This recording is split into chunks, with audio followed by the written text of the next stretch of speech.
Hello friends, very good morning. ಎಲ್ಲರಿಗೂ 10ನೇ ತರಗತಿಗೆ ಸ್ವಾಗತ. ಈ ವಿಡಿಯೋ ಸೀರೀಸ್‌ನಲ್ಲಿ ನಾವು 10ನೇ ತರಗತಿಯ ದ್ವಿತೀಯ ಭಾಷೆ ಇಂಗ್ಲಿಷ್ ವಿಷಯವನ್ನ ಅಭ್ಯಾಸ ಮಾಡೋಕೆ ಹೋಗ್ತಾ ಇದ್ದೀವಿ. ಇವತ್ತು ನಾವು ಯೂನಿಟ್ 1 ಸ್ಟಾರ್ಟ್ ಮಾಡೋಣ. ಯೂನಿಟ್ 1 ನಲ್ಲಿರೋ ಗದ್ಯ ಭಾಗ ಪಾಠದ ಹೆಸರು ಅ ಹೀರೋ, ಒಬ್ಬ ನಾಯಕ ಅಂತ. ಇದು ಆರ್ ಕೆ ನಾರಾಯಣನ್ ಅನ್ನೋ ಒಬ್ಬ ತುಂಬಾನೇ ಸುಪ್ರಸಿದ್ಧ ಬರಹಗಾರರು ಬರೆದಂತ ಒಂದು ಕತೆ. ಇದೊಂದು ಕಾಲ್ಪನಿಕ ಕತೆ.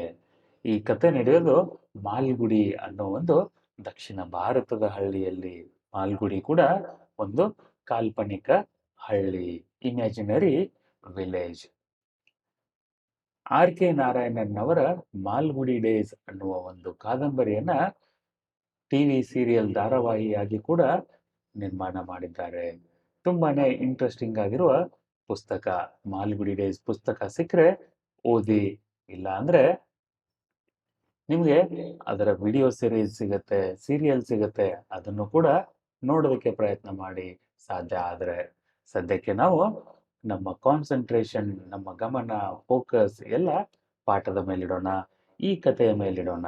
ಈ ಕಥೆಯಲ್ಲಿ ನಾಯಕ ಯಾರು ಅಂತ ಅಂದ್ರೆ ಸ್ವಾಮಿ. ಸ್ವಾಮಿ ಅನ್ನೋ ಒಬ್ಬ ಹುಡುಗ ಮತ್ತು ಅವನ ತಂದೆ ನಡೆಯೋ ಒಂದು ಘಟನೆಯನ್ನ ಈ ಕತೆ ವಿವರಣೆ ಮಾಡುತ್ತೆ, ವರ್ಣನೆ ಮಾಡುತ್ತೆ ಏನಾಯ್ತು ಅಂತ. ಕತೆ ಹೀಗಿದೆ. ನಾವು ಪಾಠ ಓದೋದಕ್ಕಿಂತ ಮುಂಚೆ, ಆಕ್ಟಿವಿಟೀಸ್ ಮಾಡೋದಕ್ಕಿಂತ ಮುಂಚೆ ಒಂದ್ಸರ್ತಿ ಈ ಕಥೆಯನ್ನ ಕೇಳೋಣ. ಆಮೇಲೆ ಪಾಠವನ್ನ ಇಂಗ್ಲಿಷ್ನಲ್ಲಿ ಅಭ್ಯಾಸ ಮಾಡೋಣ, ಸರಿನಾ? ಈ ಕತೆ ಹೀಗಿದೆ. ಸ್ವಾಮಿ ಒಬ್ಬ ಮಾಲ್ಗುಡಿ ಅನ್ನೋ ಒಂದು ಕಾಲ್ಪನಿಕ ಹಳ್ಳಿಯಲ್ಲಿ ವಾಸವಾಗಿರುವ ಹುಡುಗ. ಅವನ ಕುಟುಂಬ ಒಂದು ಮಧ್ಯಮ ವರ್ಗದ ಕುಟುಂಬ, ಮಿಡಿಲ್ ಕ್ಲಾಸ್ ಫ್ಯಾಮಿಲಿ ಅವನು. ಸ್ವಾಮಿಯ ತಂದೆ ಶಿಸ್ತಿನ ಮನುಷ್ಯ. ಅವನ ಮಾತೇ ನಡೆಯಬೇಕು ಅನ್ನೋ ಒಂದು ಹಠ ಹಿಡಿಯುವಂತ ಮನುಷ್ಯ. ಯಾರು? ಸ್ವಾಮಿಯ ತಂದೆ. ಸ್ವಾಮಿಯ ಜೊತೆ ಅವನ ತಂದೆ, ತಾಯಿ, ಅಜ್ಜಿ ಎಲ್ಲ ಮನೆಯಲ್ಲಿ ವಾಸ ಮಾಡ್ತಾರೆ. ಅಜ್ಜಿಗೆ ಮತ್ತು ಸ್ವಾಮಿ ತಾಯಿಗೆ ಸ್ವಾಮಿಯ ಬಗ್ಗೆ ತುಂಬಾನೇ ಮಮತೆ, ಪ್ರೀತಿ, ವಾತ್ಸಲ್ಯ. ಒಂದು ದಿನ ಏನಾಗತ್ತಂದ್ರೆ, ಸ್ವಾಮಿಯ ತಂದೆ ನ್ಯೂಸ್ ಪೇಪರ್ ಓದ್ಕೊಂಡು ಕೂಡ್ತಿರ್ತಾರೆ ಹಾಲಲ್ಲಿ. ಸ್ವಾಮಿಯನ್ನ ಕರೆದು ಆ ನ್ಯೂಸ್ ಪೇಪರ್ನಲ್ಲಿರೋ ಪತ್ರಿಕೆಯಲ್ಲಿರುವಂತ ಒಂದು ಸುದ್ದಿಯನ್ನ ತಿಳಿಸ್ತಾರೆ. ಏನಂತ ಸುದ್ದಿ ಅಂದ್ರೆ, ಒಬ್ಬ ಹಳ್ಳಿಯ ಹುಡುಗ ಕಾಡು ದಾರಿಯಲ್ಲಿ ಮನೆಗೆ ಮರಳಿ ಹೋಗ್ಬೇಕಾದ್ರೆ ಎದುರಿಗೆ ಹುಲಿ ಬಂದ್ಬಿಡತ್ತೆ. ಆ ಹುಡುಗ ಆ ಹುಲಿಯನ್ನ ಎದುರಿಸಿ ಹೇಗೆ ಸಾಹಸದಿಂದ ಹೋರಾಟ ಮಾಡಿ ಬಚಾವಾಗಿ ತಪ್ಪಿಸಿಕೊಂಡು ಮರ ಹತ್ತಿ ಕುಳಿತುಕೊತಾನೆ ಅನ್ನೋದ್ರ ಬಗ್ಗೆ ಒಂದು ಸುದ್ದಿ ಇರುತ್ತೆ. ಈ ಸುದ್ದಿಯನ್ನ ಸ್ವಾಮಿಯ ತಂದೆ ಸ್ವಾಮಿಗೆ ಹೇಳ್ತಾರೆ. ಹೇಳ್ಬಿಟ್ಟು, ನೀನು ಆ ಜಾಗದಲ್ಲಿದ್ರೆ, ಆ ಹುಡುಗನ ಸ್ಥಾನದಲ್ಲಿ ನೀನಿದ್ರೆ ಏನ್ ಮಾಡ್ತಿದ್ದಿ ಅಂತ ಕೇಳ್ತಾರೆ. ಅದಕ್ಕೆ ಸ್ವಾಮಿ ಹೇಳ್ತಾನೆ, ನಾನೇನು ಚಿಕ್ಕ ಹುಡುಗ, ನನಗನ್ಸುತ್ತೆ ಆ ಸುದ್ದಿಯಲ್ಲಿ ಬರೆದಿರೋದು ತಪ್ಪಿದೆ. ಅಲ್ಲಿ ಹುಡುಗ ಅಂತ ಬರೆದಿರೋದು ಒಬ್ಬ ವಯಸ್ಕ ಮನುಷ್ಯ, ಶಕ್ತಿಯುತವಾದ ಮನುಷ್ಯ ಇರಬಹುದು ಅಂತ ಹೇಳ್ತಾನೆ. ಅದಕ್ಕೆ ಸ್ವಾಮಿಯ ತಂದೆ, ನೀನು ನ್ಯೂಸ್ ಪೇಪರ್ಗಿಂತ, ಪತ್ರಿಕೆಗಿಂತ ದೊಡ್ಡ ಬುದ್ಧಿವಂತನ ನೀನು ಅಂತ ಕೀಟ್ಲೆ ಮಾಡ್ತಾರೆ. ಅಷ್ಟೇ ಅಲ್ಲದೆ, ಇಂಥ ಸಂದರ್ಭದಲ್ಲಿ ಧೈರ್ಯವೇ ಮುಖ್ಯವಾದದ್ದು, ಶಕ್ತಿ ಮತ್ತು ವಯಸ್ಸು ಮುಖ್ಯ ಅಲ್ಲ ಅಂತ ಹೇಳ್ತಾರೆ. ಅದಕ್ಕೆ ಸ್ವಾಮಿ ಮರು ಪ್ರಶ್ನೆ ಮಾಡ್ತಾನೆ, ನನಗೆ ಧೈರ್ಯ ಇದೆ ಅಂತ ಅನ್ಕೊಂಡ್ರು ಹುಲಿಯನ್ನು ನಾನೇ ಎದುರಿಸೋಕ್ಕಾಗತ್ತಾ? ನನ್ನ ಹತ್ರ ಶಕ್ತಿನೇ ಇಲ್ಲ ಅಂದ್ರೆ ಅದು ಹೇಗೆ ಸಾಧ್ಯ ಅಂತ ಕೇಳ್ತಾನೆ. ಅದಕ್ಕೆ ಸ್ವಾಮಿಯ ತಂದೆ, ಸರಿ ಹಾಗಾದ್ರೆ ಶಕ್ತಿಯನ್ನ ಬಿಡು, ನಿನಗೆ ಧೈರ್ಯ ಇದೆ ಅಂತ ಸಾಬೀತುಪಡಿಸು, ಧೈರ್ಯ ಇದೆ ಅನ್ನೋದನ್ನ ತೋರಿಸು ನೋಡೋಣ ಅಂತ ಹೇಳಿ, ನೀನೊಬ್ಬನೇ ನನ್ನ ಆಫೀಸ್ ರೂಮ್‌ನಲ್ಲಿ ಒಂದ್ ರಾತ್ರಿ ಮಲ್ಕೊಂಡು ನೋಡೋಣ ಅಂತ ಒಂದು ಮಾತನ್ನ ಹೇಳ್ತಾರೆ. ಈ ಮಾತನ್ನ ಹಾಸ್ಯಕ್ಕಾಗಿ ಹೇಳಿರ್ಬೋದಂತ ಸ್ವಾಮಿ ಆಗ್ಲಿ ಅಂತ ಪಿಸುಗುಡ್ತಾನೆ. ಏಕೆಂದ್ರೆ ಅವನು ಯಾವಾಗ್ಲೂ ಸ್ವಾಮಿಗೆ ಅವನ ಅಜ್ಜಿ ಪಕ್ಕನೇ ಮಲ್ಕೊಳ್ಳೋ ಅಭ್ಯಾಸ. ಅಜ್ಜಿಯ ಪಕ್ಕ ಮಲಗಿಲ್ಲ ಅಂದ್ರೆ ಅವನಿಗೆ ನಡುಗ್ತಾ ಇರ್ತಾನೆ, ರಾತ್ರಿ ಎಲ್ಲ ನಿದ್ದೆನೆ ಮಾಡಲ್ಲ. ಅಷ್ಟಕ್ಕೆ ಸ್ವಾಮಿಗೆ ಅರಿವಾಗತ್ತೆ, ಅವನ ತಂದೆ ಒಬ್ಬ ಹಠಮಾರಿ ಮನುಷ್ಯ. ಮೋಸ್ಟ್ಲಿ ಇವನು ನನ್ನನ್ನ ಆಫೀಸ್‌ನಲ್ಲಿ ಮಲ್ಲಿಗೆ ತೀರಿಸ್ತಾನೆ ಅಂತ ಅನ್ಕೊಂಡು ಮಾತನ್ನ ಬದಲಾಯಿಸೋಕೆ, ವಿಷಯವನ್ನ ಬದಲಾಯಿಸೋಕೆ ಹರಸಾಹಸ ಮಾಡ್ತಾನೆ. ಏನಂತ ಹೇಳ್ತಾನಂದ್ರೆ, ಇವತ್ತು ನಮ್ಮ ಕ್ರಿಕೆಟ್ ಕ್ಲಬ್‌ನಲ್ಲಿ ಬರೀ ಮಕ್ಕಳಲ್ಲ, ದೊಡ್ಡೋರನ್ನು ಕೂಡ ಸೇರಿಸ್ಕೊಳ್ಳೋದಕ್ಕೆ ನಾವು ನಿರ್ಧಾರ ಮಾಡಿದ್ದೇವೆ. ಹೊಸ ಬ್ಯಾಟು, ಹೊಸ ಬಾಲ್ ಎಲ್ಲ ತರ್ತಾ ಇದ್ದೀವಿ ಅಂತ ನಮ್ಮ ಕ್ಯಾಪ್ಟನ್ ನಿಮಗೆ ತಿಳಿಸೋದಕ್ಕೆ ಹೇಳಿದಾನೆ ಅಂತ ಹೇಳ್ತಾನೆ. ಅದಕ್ಕೆ ತಂದೆ, ಆ ವಿಷಯ ಅಲ್ಲೇ ಬಿಡು. ಆ ವಿಷಯ ಅಲ್ಲೇ ಬಿಡು. ಇವತ್ತಿನ ಕೆಲಸ ನೀನು ಒಬ್ನೇ ಮಲ್ಗೋದು. ಅದನ್ನ ಮಾಡಿದ್ಮೇಲೆ ಮತ್ತೆ ಅದ್ರ ಬಗ್ಗೆ ಮಾತಾಡೋಣ ಅಂತ ಹೇಳ್ತಾನೆ. ಈಗ ಮೊದಲು ಸ್ವಾಮಿಯ ತಂದೆ ಏನು ಚಾಲೆಂಜ್ ಮಾಡಿದ್ರೋ, ಸವಾಲ್ ಮಾಡಿದ್ರೋ, ಅದು ಒಂದು ಕಮಾಂಡ್ ಆಗೋಗಿದೆ, ಆಜ್ಞೆ ಆಗೋಗಿದೆ. ಸ್ವಾಮಿ ಇವತ್ತು ಆಫೀಸ್ ರೂಮ್‌ನಲ್ಲಿ ಒಬ್ನೇ ಮಲಗ್ತಾನೆ ಅಂತ ಮನೇಲಿ ಅನೌನ್ಸ್ ಮಾಡ್ಬಿಡ್ತಾರೆ. ಸ್ವಾಮಿ ಅಂತ ದೊಡ್ಡ ಹುಡುಗ, ಅಜ್ಜಿ ಮತ್ತು ಅಮ್ಮನ ಪಕ್ಕ ಮಲಗೋದು ನಾಚಿಕೆಗೇಡು, ಅವಮಾನಕರ ಅಂತ ತಂದೆ ವಾದ ಮಾಡ್ತಾರೆ. ಈ ರೀತಿ ನೀನು ಬೆಳೀತಾ ಇರೋದು ನನಗೆಷ್ಟು ಇಷ್ಟ ಇಲ್ಲ ಅಂತ ಸ್ವಾಮಿಯವರ ತಂದೆ ಸ್ವಾಮಿಯವರ ಅಮ್ಮನ ಕಡೆ ನೋಡ್ತಾರೆ. ಅದಕ್ಕೆ ಅಮ್ಮ ಸಿಟ್ಟಿಗೆದ್ದು ಗುರುಗುಡ್ತಾ, ನನ್ನನ್ನೇ ನೋಡ್ತಾ ಇದ್ದೀರಾ? ಇದಕ್ಕೆಲ್ಲ ಅಜ್ಜಿ ಕಾರಣ, ಅಜ್ಜಿಗೆ ಕೇಳಿ ಅಂತ ಹೇಳ್ತಾರೆ. ಸ್ವಾಮಿಯ ತಂದೆ ನ್ಯೂಸ್ ಪೇಪರ್‌ನ ತೊಡೆ ಮೇಲೆ ಇಟ್ಕೊಂಡು ಕುಳಿತಿರ್ತಾರೆ. ಸ್ವಾಮಿ ಮೆತ್ತಗೆ ಶಬ್ದ ಮಾಡ್ದಂಗೆ ಹಾಗೆ ಕಳ್ಳ ಹೆಜ್ಜೆನ ಇಟ್ಕೊಂಡು ಹೋಗಿ ಹಾಸಿಗೆ ಹತ್ತಿರ ಹೋಗಿ ತುಂಬಾ ಹೊಚ್ಕೊಂಡು ಮಲ್ಕೊಂಡ್ಬಿಡ್ತಾನೆ. ತಮ್ಮ ಹಾಸಿಗೆ ಮೇಲೆ ಕುಳಿತಿದ್ದನ್ನ ಅವನ ಅಜ್ಜಿ ನೋಡಿ, "ಸ್ವಾಮಿ, ಇದೇನು ಇಷ್ಟು ಬೇಗ ನಿದ್ರೆ ಬಂತೆ ನಿನಗೆ?" ಅಂತ ಕೇಳ್ತಾರೆ. "ಯಾಕೆ ಈ ದಿನ ಕತೆ ಕೇಳಲ್ವಾ ನೀನು?" ಎಂದಾಗ ಅವಳನ್ನ ಸುಮ್ಮನಿರುವಂತೆ ಶ್ ಅಂತ ಒಂದು ಸನ್ನೆ ಮಾಡಿ ಹೇಳ್ತಾನೆ. ಗೆಸ್ಚರ್ ಮಾಡಿ ಹೇಳ್ತಾನೆ. ಸ್ವಾಮಿ ತನ್ನ ಮುಖದವರೆಗೂ ಕಂಬಳಿನ ಹೊದ್ದು ಮಲ್ಕೊಂತಾನೆ. ಆದ್ರೆ ಅವನ ತಂದೆ ಮಾತ್ರ ತುಂಬಾನೇ ಹಠವಾದಿ. ಅಜ್ಜಿಯು ಸ್ವಾಮಿಗೆ ಮುಖ ಮುಚ್ಕೊಂಡು ಮಲಗಬೇಡ, ನಿನಗೆ ನಿಜಕ್ಕೂ ನಿದ್ರೆ ಬಂದ್ರೆ ಮಲ್ಕೋ ಅಂತ ಹೇಳ್ತಾರೆ. ಸ್ವಾಮಿ ಅಜ್ಜಿಗೆ ಬೆಂಕಿ ಬಿದ್ರು, ಮನೆಗೆ ಬೆಂಕಿ ಬಿದ್ರು ನನ್ನನ್ನ ಕರಿಬೇಡ, ನಾನು ಈಗ ಮಲಗಿಲ್ಲ ಅಂದ್ರೆ ಸತ್ತೇ ಹೋಗ್ತೀನಿ ಅಂತ ಸುಮ್ಮನಿರು ಅಂತ ಹೇಳಿ ಮಲ್ಕೊಂತಾನೆ. ಸ್ವಲ್ಪ ಹೊತ್ತಿನ ನಂತರ ಆಮೇಲೆ ಅವನ ತಂದೆ ಬಂದು ಅವನ ಕಂಬಳಿಯನ್ನ ಎಳೆದು ಅವನನ್ನ ಎಬ್ಬಿಸ್ತಾರೆ. ತಮ್ಮ ಹಿಂದೆ ಬರುವಂತೆ ಹೇಳ್ತಾರೆ. ಆಗ ಅಜ್ಜಿ ಸ್ವಾಮಿಯ ತಂದೆಯನ್ನ, "ಸ್ವಾಮಿಗೇಕೆ ತೊಂದರೆ ಕೊಡ್ತಾ ಇದೀಯ?" ಅಂತ ಕೇಳ್ತಾರೆ. ಆದ್ರೆ ಇದ್ಯಾವುದಕ್ಕೂ ಅವ್ರ ಮಾತನ್ನ ಕೇಳಿಸ್ಕೊಳ್ಳದೆ ತಂದೆ ಸ್ವಾಮಿಯನ್ನ ಆಫೀಸ್ ರೂಮ್‌ಗೆ ಕರ್ಕೊಂಡೋಗಿ ಮಲಗಿಸ್ತಾರೆ. ಆಗ ಸ್ವಾಮಿ ತಾಯಿ ಇಲ್ಲೇ ಹಾಲ್‌ನಲ್ಲಿ ಮಲಗ್ತಾನೆ ಅಂತ ಹೇಳ್ತಾರೆ. ಅವನನ್ನೇಕೆ ಆಫೀಸ್ ರೂಮ್‌ಗೆ ಕರೆದೊಯ್ತಿದಿರಿ ಅಂತ ಕೇಳ್ತಾರೆ. ಆದ್ರೆ ಸ್ವಾಮಿಯ ತಂದೆ ದೃಢ ನಿರ್ಧಾರದ ಮನುಷ್ಯ. ಸ್ವಾಮಿ ಈ ದಿನ ಆಫೀಸ್ ರೂಮ್‌ನಲ್ಲೇ ಮಲಗಬೇಕು ಅಂತ ಹಠ ಹಿಡಿತಾರೆ. ಸ್ವಾಮಿ ತಪ್ಪಿಸ್ಕೊಳ್ಳೋಕೆ ನೂರಾರು ನೆಪಗಳನ್ನ, ಕಾರಣಗಳನ್ನ ಕೊಡ್ತಾನೆ. ಆಫೀಸ್ ರೂಮ್ ತುಂಬಾ ಧೂಳಾಗಿದೆ, ಪುಸ್ತಕದ ಮಧ್ಯೆ ಚೇಳು ಇರ್ತವೆ, ಕತ್ಲಿದೆ ಅಂತ. ಆಗ ಹಾಲ್‌ನಲ್ಲಿ ಮಲಗ್ತೀನಿ ಅಂತ ಹೇಳ್ತಾನೆ. ಹೀಗೆ ಯಾವುದೇ ಕಾರಣವನ್ನು ಒಪ್ಪದ ತಂದೆ ಕೊನೆಗೆ ರೂಮಿನ ಬಾಗಿಲು ತೆರೆದಿಟ್ಕೊಂಡು ಮಲ್ಕೋಬಹುದು ಅಂತ ಒಂದು ಭರವಸೆ ಕೊಡ್ತಾರೆ. ಹಾಗೆ ಸ್ವಾಮಿಗೆ ಎಚ್ಚರಿಕೆಯನ್ನ ಸಹ ಕೊಡ್ತಾರೆ. ಅವನೇನಾದರೂ ಮಾತಿಗೆ ತಪ್ಪಿ ಮಧ್ಯದಲ್ಲಿಯೇ ಮಧ್ಯರಾತ್ರಿಲೇ ಎದ್ದು ಬಂದು ಅಜ್ಜಿ ಹತ್ರ ಮಲಗಿದ್ರೆ ಶಾಲೆಯಲ್ಲಿರೋ ಅವನ ಸ್ಕೂಲ್ ಫ್ರೆಂಡ್ಸ್‌ಗೆಲ್ಲ, ಸ್ನೇಹಿತರಿಗೆಲ್ಲ ಈ ವಿಷಯ ತಿಳಿಸ್ತೀನಿ. ನೀನವಾಗ ಹಾಸ್ಯದ ವಸ್ತು ಆಗ್ಬೇಕಾಗತ್ತೆ ಅಂತ ಹೇಳ್ತಾರೆ. ಈ ರೀತಿ ಯಾವುದೇ ಕರುಣೆಯನ್ನ ತೋರಿಸದ ಸ್ವಾಮಿಯ ತಂದೆ ಅವನನ್ನ ಆಫೀಸ್ ರೂಮ್‌ನಲ್ಲೇ ಮಲಗಬೇಕು ಅಂತ ಬಿಟ್ಟು ಬರ್ತಾರೆ. ಆಗ ಸ್ವಾಮಿ ತಲೆ ತುಂಬಾ ಬೇಡದ ವಿಚಾರಗಳು ತುಂಬ್ಕೊಂತವೆ, ಗುಯ್ಗುಡ್ತಾ ಇರ್ತವೆ. ರಾತ್ರಿ ಆದಂಗಾದಂಗೆಲ್ಲ ಮನೆಯೊಳಗೆ ನಿಶ್ಶಬ್ದ ಆವರಿಸುತ್ತೆ. ಎಲ್ಲಾ ಸದ್ದುಗಳು ಕಳೆದು ಹೋಗುತ್ತೆ. ಸ್ವಾಮಿಗೆ ಬರೀ ದೆವ್ವ ಭೂತಗಳ ಕತೆ ನೆನಪಿಗೆ ಬರಕ್ ಸ್ಟಾರ್ಟ್ ಆಗತ್ತೆ. ಗೆಳೆಯರು ಹೇಳಿದ ಪ್ರೇತ ಪಿಶಾಚಿಗಳ ಕತೆ ಮತ್ತು ಅವುಗಳು ಹೇಗೆ ಜನರನ್ನ ರಕ್ತ ಕಾರುವಂಗೆ ಮಾಡಿ ಸಾಯಿಸ್ತವೆ ಅಂತ ಮುನಿಸ್ವಾಮಿಯ ತಂದೆ ಹೀಗೆ ಹತ್ತು ಹಲವಾರು ವಿಷಯಗಳ ಕಣ್ಮುಂದೆ ಸುಳಿಲಾಗತ್ತೆ. ಅವನು ಕಣ್ಣು ಮುಂದೆ ಬಂದೋದಂಗಾಗತ್ತೆ. ಶಬ್ದ ಇಲ್ಲದೆ ಆ ರೂಮ್‌ನಲ್ಲಿರೋ ಗಡಿಯಾರ ಟಿಕ್ ಟಿಕ್ ಸಪ್ಪಳ ಮಾಡ್ತಾ ಇರುತ್ತೆ. ಗಿಡ ಮರದ ಎಲೆಗಳೆಲ್ಲ ಡುಷ್ ಅಂತ ಸದ್ದು ಮಾಡ್ತಾ ಇರುತ್ತೆ. ಅಷ್ಟೇ ಅಲ್ಲದೆ ಗೊರಕೆ ಹೊಡೆಯೋ ಶಬ್ದ ಕೂಡ ನಿಚ್ಚಳವಾಗಿ ಕೇಳ್ತಾ ಇರುತ್ತೆ. ಇದೆಲ್ಲದರ ಪಾಡಾಗ್ಲೂ ಅವನೇನ್ ಮಾಡ್ತಾನಂದ್ರೆ ಮುಖದ ತುಂಬ ಕಂಬಳಿ ಹೊಚ್ಕೊಂಡು ಮಲ್ಕೊಂತಾನೆ. ಆದ್ರೂ ಕೂಡ ನಿದ್ದೆ ಬರಲ್ಲ. ಮುಖದ ತುಂಬ ಕಂಬಳಿ ಹೊಚ್ಕೊಂಡು ಮಲ್ಕೊಂತಾನೆ, ಆದರೂ ನಿದ್ದೆ ಬರಲ್ಲ. ಅವನಿಗೆ ಸ್ನೇಹಿತರು ಹೇಳಿದ ದೆವ್ವದ ಕಥೆಗಳೇ ನೆನಪಾಗಕ್ಕೆ ಸ್ಟಾರ್ಟ್ ಆಗುತ್ತೆ. ಹಂಗೋ ಹಿಂಗೋ ಮಾಡಿ ನಿದ್ದೆ ಬರುತ್ತೆ. ಅವನು ಆ ಬೆಂಚ್ ಕೆಳಗಡೆ ಕುಂತ್ಕೊಂಡ್ರೆ ನನಗೇನೂ ಆಗಲ್ಲ ಅಂತ ಅಂದ್ಕೊಂಡು ಬೆಂಚಿನ ಕೆಳಗೆ ಹೋಗಿ ತುಂಬ ಹೊಚ್ಕೊಂಡು ಅಲ್ಲೇ ಕುಂತ್ಕೊಂತಾನೆ, ಬಚ್ಚಿಟ್ಕೊಂತಾನೆ, ಕಂಬಳಿ ಹೊಚ್ಕೊಂತಾನೆ. ಅವನಿಗೆ ಗೊತ್ತಾಗ್ದಂಗೆ ನಿದ್ರೆ ಬಂದ್ಬಿಡುತ್ತೆ, ನಿದ್ರೆ ಹತ್ಗುತ್ತೆ. ಆದರೆ ನಿದ್ರೆಯಲ್ಲೂ ಸಹ ಅವನಿಗೆ ಭಯಂಕರವಾದ ಕನಸುಗಳು, ಕನಸಿನಲ್ಲಿ ಹುಲಿ ಅಟ್ಟಿಸಿ ಬಂದಂಗೆ ಆಗುತ್ತೆ. ಆದರೆ ಇವನಿಗೆ ಎದ್ದು ಓಡಬೇಕಂದ್ರೆ ಕಾಲುಗಳೇ ನಡೀತಾ ಇರಲ್ಲ, ಅಷ್ಟೊಂದು ಭಯ. ಅವನ ಹಿಂದೆ ಬರುತ್ತಿರೋ ಹುಲಿ ನೆಲ ಕೆರಿತಾ ಇರುತ್ತೆ.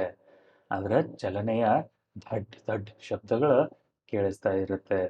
ಕಣ್ಣು ಬಿಡಬೇಕಂದ್ರೂ ಕಣ್ಣು ಬಿಡೋಕ್ಕಾಗ್ತಾ ಇರಲ್ಲ ಸ್ವಾಮಿಗೆ.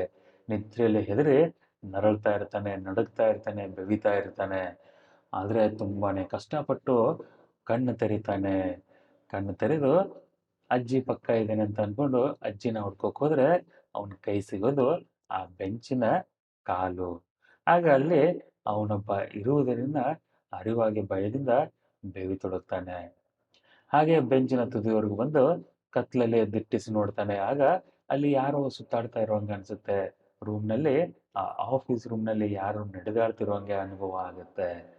ಈ ದೆವ್ವ ಇನ್ನು ನನ್ನನ್ನ ಸುಮ್ಮನೆ ಬಿಡಲ್ಲ, ನನ್ನನ್ನ ಹುರಿದು ಹಾಕಿ ಸಾಯಿಸ್ಬಿಡುತ್ತೆ ಇದು ಇವತ್ತು ಅಂತ ಅನ್ಕೊಂತಾನೆ. ಅದಕ್ಕೆ ಒಂಚೂರು ಧೈರ್ಯ ಮಾಡ್ಕೊಂತಾನೆ, ಇದು ಹೆಂಗೂ ನನ್ನನ್ನ ಸಾಯಿಸೇ ಬಿಡುತ್ತೆ ಇವತ್ತು, ಅದು ಮತ್ತೆ ಯಾಕೆ ಕಾಯೋದು, ನಡಿ ಎದ್ದು ಇದನ್ನ ಹೊಡೆಯೋಣ ಅಂತ ಎದ್ದು ಹೋಗ್ತಾನೆ. ಹೋಗಿ ತೆಗೆದುಕೊಂಡು ಹೋಗಿ ತನ್ನಲ್ಲಿರೋ ಎಲ್ಲ ಶಕ್ತಿನ ಉಪಯೋಗಿಸಿ ಆ ರೂಮ್ನಲ್ಲಿ ಅದು ಸುತ್ತಾಡ್ತಾ ಇರೋ ದೆವ್ವನೋ ಮನುಷ್ಯನೋ ಅದ್ರ ಮೇಲೆ ಥಟ್ ಜಿಗಿದು ಅಲ್ಲಿನಿಂದ ಜೋರಾಗಿ ಕಚ್ಬಿಡ್ತಾನೆ. ಅದಕ್ಕೆ ಅಲ್ಲಿರೋ ರೂಮ್ನಲ್ಲಿರೋ ಆಕಾರ ಅಯ್ಯಯ್ಯೋ ಯಾವುದೋ ನನ್ನನ್ನು ಕಚ್ತಿದೆ ಅಂತ ಜೋರಾಗಿ ಅಳಕ್ಕೆ ಸ್ಟಾರ್ಟ್ ಮಾಡ್ತಾನೆ. ಅಷ್ಟೊತ್ತಿಗೆ ಸ್ವಾಮಿ ಮನೆಯಲ್ಲಿದ್ದ ಅಡಿಗೆಯವರು ಮತ್ತು ಅವರ ಅಪ್ಪ ಅಮ್ಮ ಎಲ್ಲ ಬೆಳಕನ್ನು ತಗೊಂಡು ಬಂದು ನೋಡ್ತಾರೆ. ಆ 3 ಅಜ್ಞಾತ ವ್ಯಕ್ತಿಯ ಮೇಲೆ ಬಿದ್ದು ಅವನನ್ನ ಹಿಡಿತಾರೆ. ಅಲ್ಲಿರೋ ಒಬ್ಬ ದರೋಡೆಕೋರ.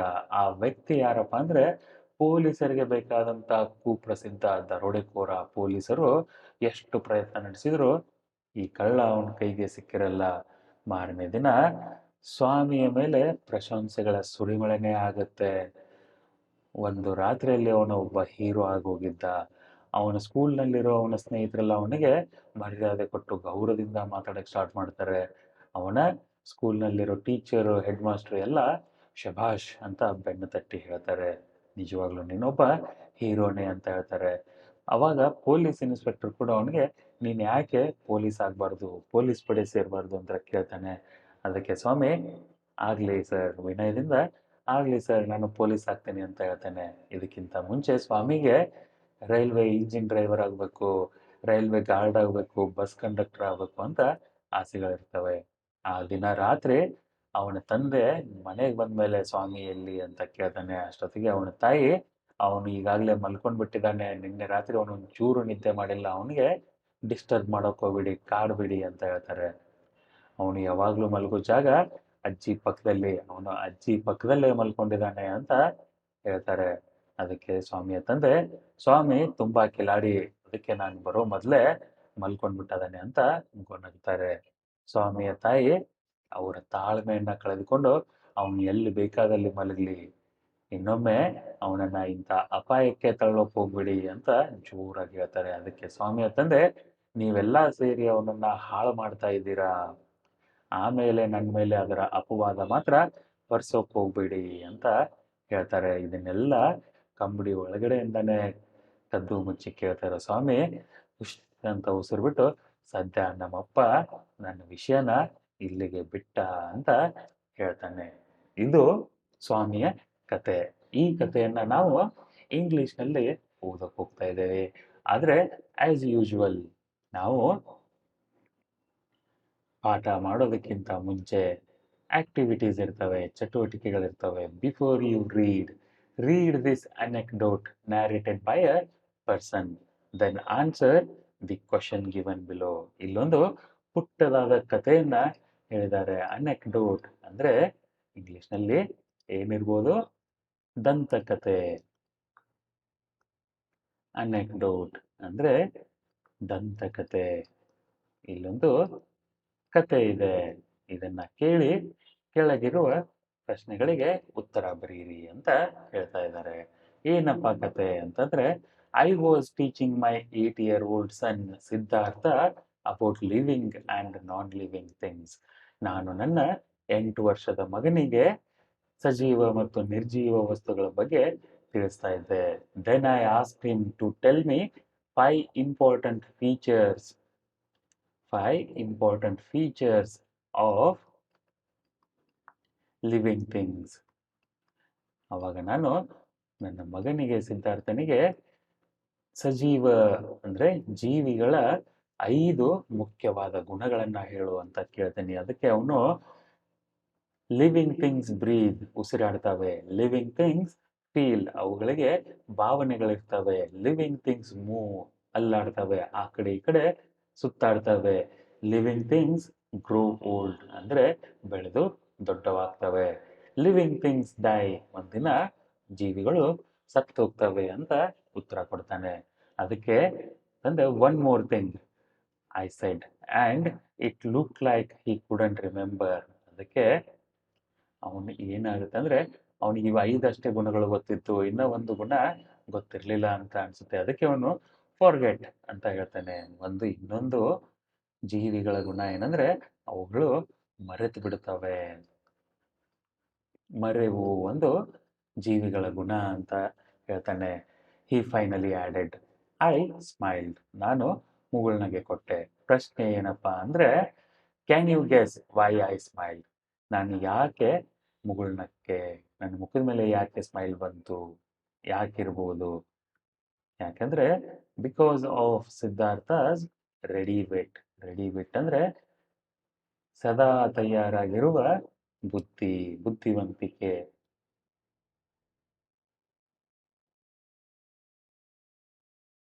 ಸಿದ್ಧಾರ್ಥನ ಬುದ್ಧಿವಂತಿಕೆಯನ್ನ ನೋಡಿ ನನಗೆ ಮುಗುಳ್ನಗೆ ಬಂತು ಅಂತ ಇಲ್ಲಿ ಸಿದ್ಧಾರ್ಥನ ತಂದೆ ಹೇಳ್ತಾ ಇದ್ದಾರೆ. ಪ್ರಶ್ನೆಗೆ ಉತ್ತರ ರೆಡಿ ವಿಟ್. ನಾವು read the following story to know how a child become a hero overnight. ಈ ಕೆಳಗೆ ಕೊಟ್ಟಿರುವ ಕಥೆಯನ್ನ ಓದಿ ಒಬ್ಬ ಹುಡುಗ ಹೇಗೆ ಒಂದೇ ರಾತ್ರಿಯಲ್ಲಿ ಒಬ್ಬ ನಾಯಕನಾಗ್ತಾನೆ ಅನ್ನೋದನ್ನ ತಿಳಿಯಿರಿ ಅಂತ ಹೇಳ್ತಾ ಇದ್ದಾರೆ. ಓವರ್ ನೈಟ್ ಅಂದ್ರೆ ರಾತ್ರಿ. A hero. The chapter name is a hero. ಒಬ್ಬ ನಾಯಕ. Written by the great R K. Narayanan. For Swami event took an unexpected turn. ಸ್ವಾಮಿಯ ಜೀವನದಲ್ಲಿ ಒಂದು ಅನಿರೀಕ್ಷಿತ, ಅನ್ಎಕ್ಸ್ಪೆಕ್ಟೆಡ್ ಅಂದ್ರೆ ಅನಿರೀಕ್ಷಿತ ತಿರುವು ಬಂತು. ಟರ್ನ್ ಅಂದ್ರೆ ತಿರುವು. Father looked over the newspaper he was reading under the hall lamp and said, Swami, listen to this. News has been received about the bravery of a village lad who, while returning home by the jungle path, came face to face with a tiger. ಅಂತ ಒಂದು ಸುದ್ದಿ. ಏನ್ ಹೇಳ್ತಾರೆ? ಸ್ವಾಮಿಯ ಜೀವನದಲ್ಲಿ ಒಂದು ಅನಿರೀಕ್ಷಿತ ತಿರುವು ಬಂತು. ಅವರ ತಂದೆ ಹಾಲ್ನಲ್ಲಿ ಕುಂತ್ಕೊಂಡು ದಿನಪತ್ರಿಕೆಯನ್ನ ಓದ್ತಾ ಇರ್ತಾರೆ. ಎಲ್ಲಿ? Under the hall lamp. ಹಾಲ್ನಲ್ಲಿರುವ ಲೈಟ್ ಕೆಳಗೆ ಕುಂತು. ಅಂಡ್ ಸೆಡ್, ಸ್ವಾಮಿ ಕೇಳು, the news has been received. ಒಂದು ಸುದ್ದಿ ಬಂದಿದೆ. About the bravery. ಬ್ರೇವರಿ ಅಂದ್ರೆ ಶೌರ್ಯ. About the bravery of a village lad. Lad ಅಂದ್ರೆ ಹುಡುಗ. ಒಬ್ಬ ಹಳ್ಳಿ ಹುಡುಗನ ಶೌರ್ಯದ ಬಗ್ಗೆ ಒಂದು ಸುದ್ದಿ ಬಂದಿದೆ. ಹೂ ವೈಲ್ ರಿಟರ್ನಿಂಗ್ ಹೋಮ್. ಅವನು ಮನೆಗೆ ಹೋಗುವಾಗ by the jungle path. Jungle ಅಂದ್ರೆ ಗೊತ್ತು ನಿಮಗೆ. ಪಾತ್ ಅಂದ್ರೆ ದಾರಿ. ಕಾಡು ದಾರಿಯ ಮೂಲಕ ಹೋಗ್ಬೇಕಾದ್ರೆ he came face to face. Face to face ಅಂದ್ರೆ ಎದುರು ಬದರು. With a tiger. ಹುಲಿಯ ಎದುರಿಗೆ ಬರ್ತಾನೆ. ಹುಲಿ ಅವನ ಮುಂದೆ ಬಂದು ನಿಲ್ಲುತ್ತೆ. The paragraph described the fight the boy had with the tiger and his flight up the tree, where he stayed half a day till some people came that way and killed the tiger. ಆ ಸುದ್ದಿಯಲ್ಲಿ ಏನ್ ಬರೆದಿರ್ತಾರೆ ಅಂದ್ರೆ ಏನನ್ನ ವರ್ಣನೆ ಮಾಡಿರ್ತಾರೆ, describe ಅಂದ್ರೆ ವರ್ಣನೆ. ಏನನ್ನ ವರ್ಣನೆ ಮಾಡಿರ್ತಾರೆ ಅಂದ್ರೆ ಆ ಹುಡುಗ ಹೇಗೆ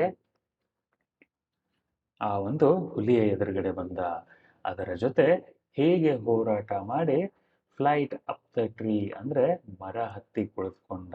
ಫ್ಲೈಟ್ ಅಂದ್ರೆ ಹಾರಾಟ, ಇಲ್ಲಿ ಹಾರಾಟ ಅಲ್ಲ, ಹತ್ತು, ಮರ ಹತ್ತಿ ಕುಳಿತುಕೊಂಡ. ಎಷ್ಟು? ಅರ್ಧ ದಿನ. ಎಲ್ಲಿಯವರೆಗೆ?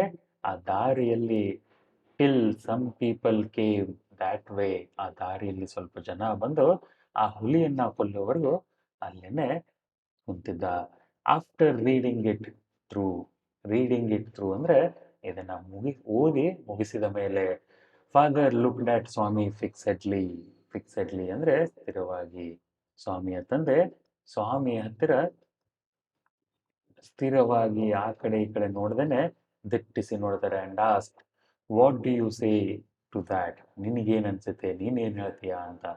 ಸ್ವಾಮಿ ಹೇಳ್ತಾನೆ, I think he must have been a very strong and grown up person, not a boy at all.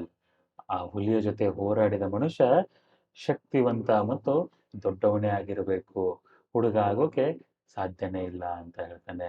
How could a boy fight tiger? ಒಬ್ಬ ಸಣ್ಣ ಹುಡುಗ ಹುಲಿಯ ಜೊತೆ ಹೇಗೆ ಹೋರಾಟ ಮಾಡಲು ಸಾಧ್ಯ ಅಂತ ಒಂದು ಮರು ಪ್ರಶ್ನೆನ ಕೇಳ್ತಾನೆ.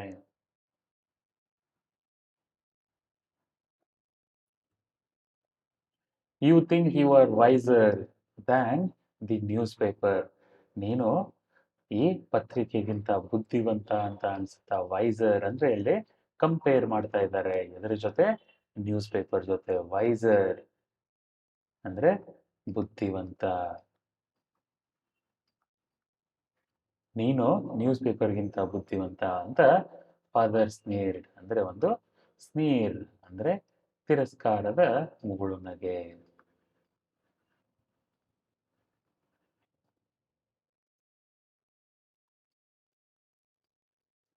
ಒಂದು ತಿರಸ್ಕಾರದ ಮುಗುಳುನಗೆಯನ್ನ ಕೊಡ್ತಾರೆ. A man May have the strength of an elephant and at be a covered. ಒಬ್ಬ ಮನುಷ್ಯನಿಗೆ ಆನೆ ಬಲ ಇದ್ರೂ ಅವನೊಬ್ಬ ಹೇಡಿನೂ ಆಗಿರಬಹುದು ಅಂತ ಹೇಳ್ತಾರೆ. Whereas another may have the strength of a straw. ಒಂದು ಹುಲ್ಲಿನ ಕಡ್ಡಿಯ ಶಕ್ತಿ ಇದ್ರೂ ಕೂಡ ಅವನೊಬ್ಬ ಧೈರ್ಯಶಾಲಿ ಆಗಬಹುದು. ಸ್ಟ್ರಾ ಅಂದ್ರೆ ಹುಲ್ಲಿನ ಕಡ್ಡಿ. But if he has courage, ಅವನ ಹತ್ರ ಧೈರ್ಯ ಇದ್ರೆ, he can do anything. Courage is everything. Strength and age are not important. ಒಬ್ಬ ಹುಲ್ಲಿನ ಕಡ್ಡಿಯಷ್ಟ ಶಕ್ತಿ ಇರುವ ಮನುಷ್ಯ ಧೈರ್ಯವಂತನಾಗಿದ್ರೆ ಅವನು ಏನನ್ನು ಬೇಕಾದರೂ ಮಾಡಬಹುದು. ಧೈರ್ಯನೇ ಎಲ್ಲ. ಶಕ್ತಿ ಮತ್ತು ವಯಸ್ಸು ಅಷ್ಟೊಂದು ಮುಖ್ಯ ಅಲ್ಲ ಅಂತ ಹೇಳ್ತಾನೆ. ಇದಕ್ಕೆ Swami disputed the theory. Swami ಈ ಒಂದು ಮಾತನ್ನ ಒಪ್ಪಿಕೊಳ್ಳಲ್ಲ. ಡಿಸ್ಪ್ಯೂಟೆಡ್ ಅಂದ್ರೆ ಒಪ್ಪದ. The theory. How can it be father? ಅದೇಗೆ ಸಾಧ್ಯ ತಂದೆ? Suppose I have all the courage, what could I do if a tiger should attack me? ನನ್ನ ಹತ್ರ ಎಲ್ಲ ಧೈರ್ಯನೂ ಇದೆ ಅಂತ ಅನ್ಕೊಂಡ್ರು ಕೂಡ ಒಂದು ಹುಲಿ ನನ್ನ ಮೇಲೆ ಆಕ್ರಮಣ ಮಾಡಿದ್ರೆ ನಾನೇನ್ ಮಾಡೋಕ್ ಸಾಧ್ಯ ಅಂತ ಕೇಳ್ತಾನೆ. ಅದಕ್ಕೆ ಅವನ ತಂದೆ, ಲೀವ್ ಅಲೋನ್ ಸ್ಟ್ರೆಂತ್, ಶಕ್ತಿಯನ್ನ ಬಿಟ್ಬಿಡು. Can you prove you have courage? ನಿನಗೆ ಧೈರ್ಯ ಇದೆ ಅಂತ ನೀನು ಸಾಬೀತುಪಡಿಸ್ತೀಯಾ? ಪ್ರೂವ್ ಅಂದ್ರೆ ಸಾಬೀತುಪಡಿಸು.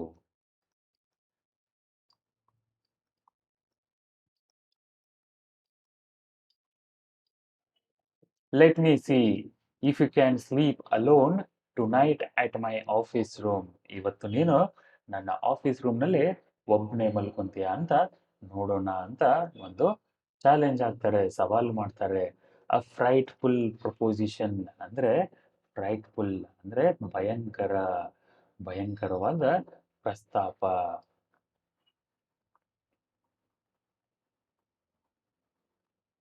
ಪ್ರಪೋಸಿಷನ್ ಅಂದ್ರೆ ಪ್ರಸ್ತಾಪ.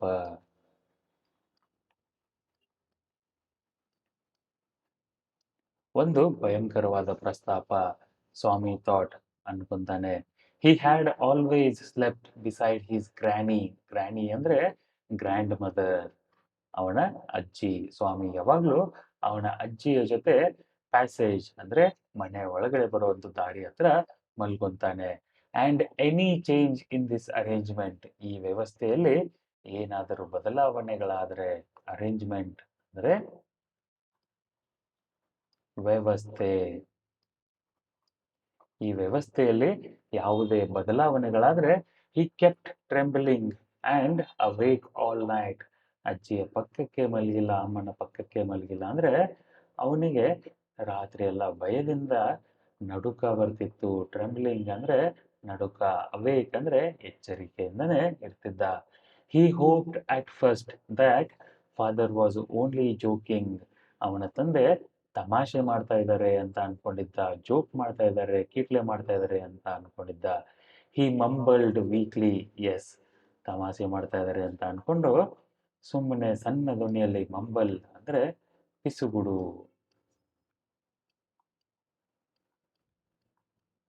ಪಿಸುಗುಡುತ್ತಾ ಎಸ್ ಅಂತ ಹೇಳ್ತಾನೆ. He tried to change the subject. ಅವನು ಆ ವಿಷಯನ ಬದಲಾವಣೆ ಮಾಡೋದಕ್ಕೂ ಕೂಡ ಪ್ರಯತ್ನ ಮಾಡ್ತಾನೆ. ಹಿ ಸೆಡ್ ವೆರಿ ಲೌಡ್ಲಿ, ತುಂಬಾ ಜೋರಾದ ಧ್ವನಿಯಲ್ಲಿ ಹೇಳ್ತಾನೆ.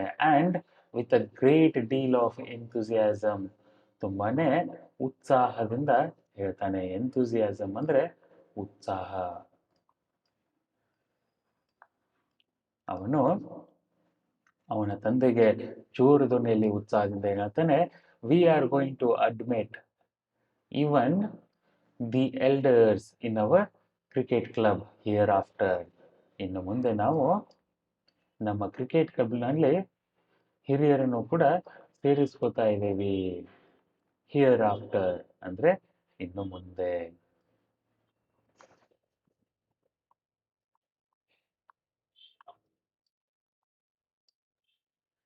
We R buying brand new bats and balls. ನಾವು ಹೊಸ ಬ್ಯಾಟ್ ಮತ್ತು ಬಾಲ್ಗಳನ್ನ ಖರೀದಿ ಮಾಡ್ತಾ ಇದ್ದೀವಿ.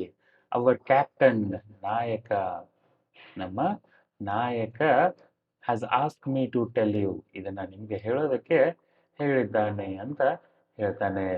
V will see about that later, ಅದನ್ನ ನಾವು ಆಮೇಲೆ ನೋಡೋಣ. ಫಾದರ್ ಕಟ್ ಇನ್ ಅಂದ್ರೆ ಮಾತನ್ನ ನಿಲ್ಲಿಸ್ತಾನೆ, ಅರ್ಧಕ್ಕೆ ಮಾತು ನಿಲ್ಲಿಸು.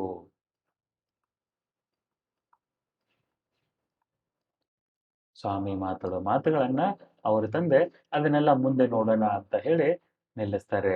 You must sleep alone hereafter, ಇನ್ನು ಮುಂದೆ ನೀನು ಒಬ್ಬನೇ ಮಲಗಬೇಕು. ಸ್ವಾಮಿ ರಿಯಲೈಸ್ಡ್, ಸ್ವಾಮಿಗೆ ಅರಿವಾಯ್ತು. ಏನು ಏನು ಅರಿವಾಯ್ತು ಸ್ವಾಮಿಗೆ? ದ್ಯಾಟ್ ದಿ ಮ್ಯಾಟರ್, ವಿಷಯ, had gone beyond his control, ಈ ವಿಷಯ ಅವನ ಕಂಟ್ರೋಲ್ನ ಮೀರಿ ಹೋಗಿತ್ತು. From a challenge it had become a command, ಇದೊಂದು ಸವಾಲಿನಿಂದ ಆಜ್ಞೆಯಾಗಿ ಪರಿವರ್ತನೆ ಆಗಿತ್ತು. ಚಾಲೆಂಜ್ ಅಂದ್ರೆ ಸವಾಲು, ಸವಾಲಿನಿಂದ ಕಮಾಂಡ್ ಆಗೋಗಿತ್ತು. ಕಮಾಂಡ್ ಅಂದ್ರೆ ಆಜ್ಞೆ. He knew his father's tenacity ಅಂದ್ರೆ ದೃಢತೆ, ಸ್ಥಿರತೆ, ಹಠಮಾರಿತನ.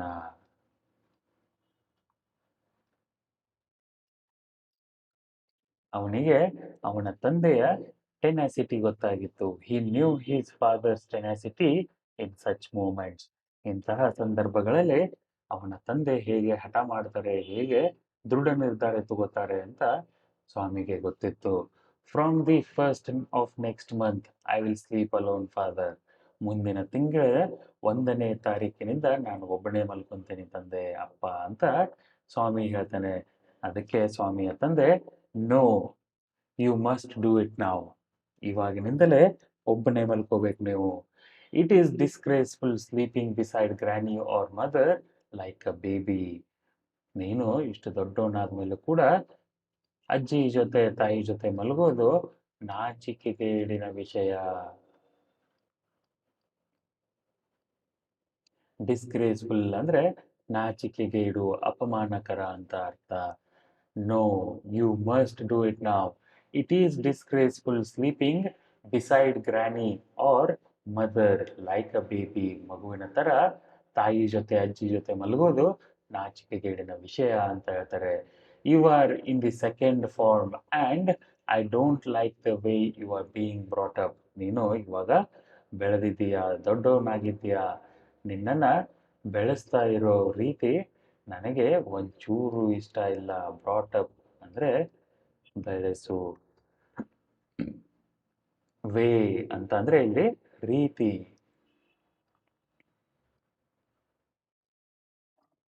ನಿನ್ನನ್ನು ಬೆಳೆಸ್ತಾ ಇರೋ ರೀತಿ ನನಗೊಂದಿಷ್ಟು ಇಷ್ಟ ಇಲ್ಲ.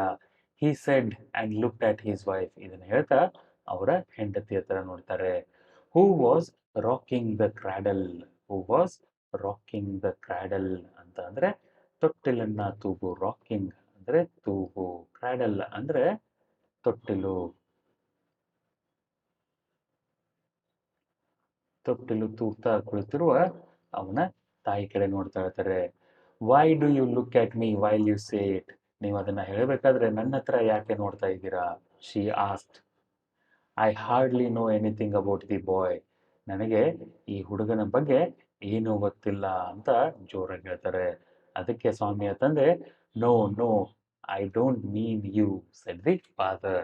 ನನ್ನ ಅರ್ಥ ನೀನು ಅಲ್ಲ ಅಂತ ಹೇಳ್ತಾರೆ. If you mean your mother is spoiling him, tell her so and don't look at me, she said and turned away. ನಿಮಗೆ ನಿಮ್ಮ ತಾಯಿ ಅಂದರೆ ಸ್ವಾಮಿಯ ಅಜ್ಜಿ ಅವನನ್ನು ಹಾಳು ಮಾಡ್ತಾ ಇದ್ದಾರೆ, ಕೆಡಿಸ್ತಾ ಇದ್ದಾರೆ. ಸ್ಪಾಯಿಲ್ ಅಂದರೆ ಕೆಡಿಸು, ಕೆಡಿಸ್ತಾ ಇದ್ದಾರೆ ಅಂತ ಅನಿಸಿದ್ರೆ ಅವ್ರಿಗೆ ಹೇಳಿ, ನನ್ನ ಹತ್ರ ಹೇಳೋಕೆ ಹೋಗ್ಬಿಡಿ ಅಂತ ಹೇಳ್ತಾರೆ. ಸ್ಪಾಯಿಲ್ ಅಂದರೆ ಕೆಡಿಸು. ಚೆಕ್ ಯುವರ್ ಅಂಡರ್ಸ್ಟ್ಯಾಂಡಿಂಗ್ನಲ್ಲಿ ಪ್ರಶ್ನೆಗಳು ಇವಾಗ. ಮೊದಲನೇ ಪ್ರಶ್ನೆ, Swami's father drew his attention to a report in the newspaper. What was the report about? ಸ್ವಾಮಿಯ ತಂದೆ ಅವನ ಗಮನವನ್ನು ನ್ಯೂಸ್ ಪೇಪರ್ನಲ್ಲಿರೋ ಒಂದು ಆರ್ಟಿಕಲ್ ಮೇಲೆ, ಒಂದು ಸುದ್ದಿಯ ಮೇಲೆ ಎಳಿತಾರೆ. ಆ ಸುದ್ದಿಯಲ್ಲಿ ಏನಿತ್ತು ಅಂತ ಕೇಳ್ತಾ ಇದ್ದಾರೆ. ಉತ್ತರ ಏನು? ನಿಮಗೆ ಕನ್ನಡದಲ್ಲಿ ಡೆಫಿನೆಟ್ಲಿ ಉತ್ತರ ಗೊತ್ತಿರುತ್ತೆ. ಇದೊಂದು ಹುಲಿಯ ಬಗ್ಗೆ ಇರುವಂಥ ಸುದ್ದಿ ಅಂತ, ಹುಲಿ ಮತ್ತು ಹುಡುಗನ ಬಗ್ಗೆ. ಇಂಗ್ಲಿಷ್ನಲ್ಲಿ ಉತ್ತರ ಹೀಗಿರುತ್ತೆ, ಗಮನ ಕೊಟ್ಟು ಕೇಳಿ. The report was about the bravery of a village boy. When he was returning home, when he was returning home in the jungle path, suddenly he faced a tiger. He faced the tiger, he fought with it, and climbed up the tree and stayed there for half a day. Then some people who were passing by that road killed that tiger, was the news report. ಎರಡನೇ ಪ್ರಶ್ನೆ, the report said that the boy who fought with the tiger stayed on the tree for half a day. Why did he do so? He wanted to watch the tiger from the top of the tree. He wanted someone to kill the tiger. He wanted to take rest for some time. ಇದರಲ್ಲಿ ಯಾವ ಉತ್ತರ ಸರಿಯಾಗಿರಬಹುದು? He wanted someone to kill the tiger ಅನ್ನೋ ಒಂದು option ಸರಿಯಾದ ಉತ್ತರ.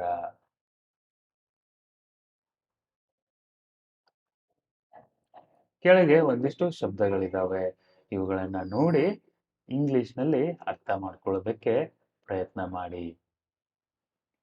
ಸ್ವಾಮಿ said that a very strong and grown-up person might have fought with the tiger. Do you think he made these remarks out of his experience, wisdom, or belief? He made this remark out of his belief.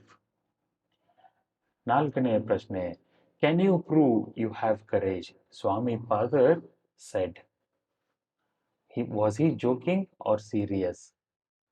He was serious. Was it a challenge or a command?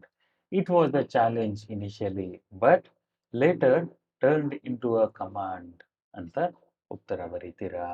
5ನೇ ಪ್ರಶ್ನೆ, the place where Swami usually slept was besides his ಗ್ರಾನಿ.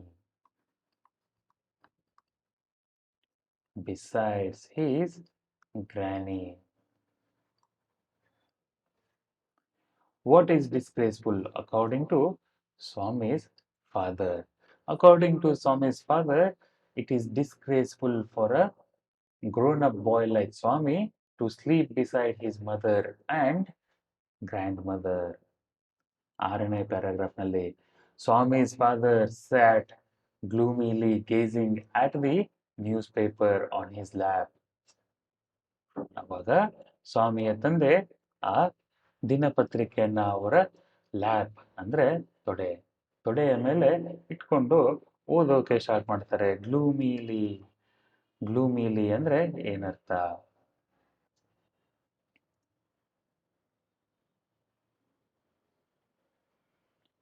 ಸಿಡುಕುಕೊಂಡು.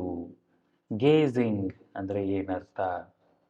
Gauge, GAZE, gauge ಅಂದ್ರೆ ನೋಟ. Swami's father sat ಗ್ಲೂಮಿಲಿ ಅಂದ್ರೆ ಮುನಿಸಿಕೊಂಡು, ಸಿಡುಕಿಕೊಂಡು, ಸಿಟ್ಟಿನಿಂದ.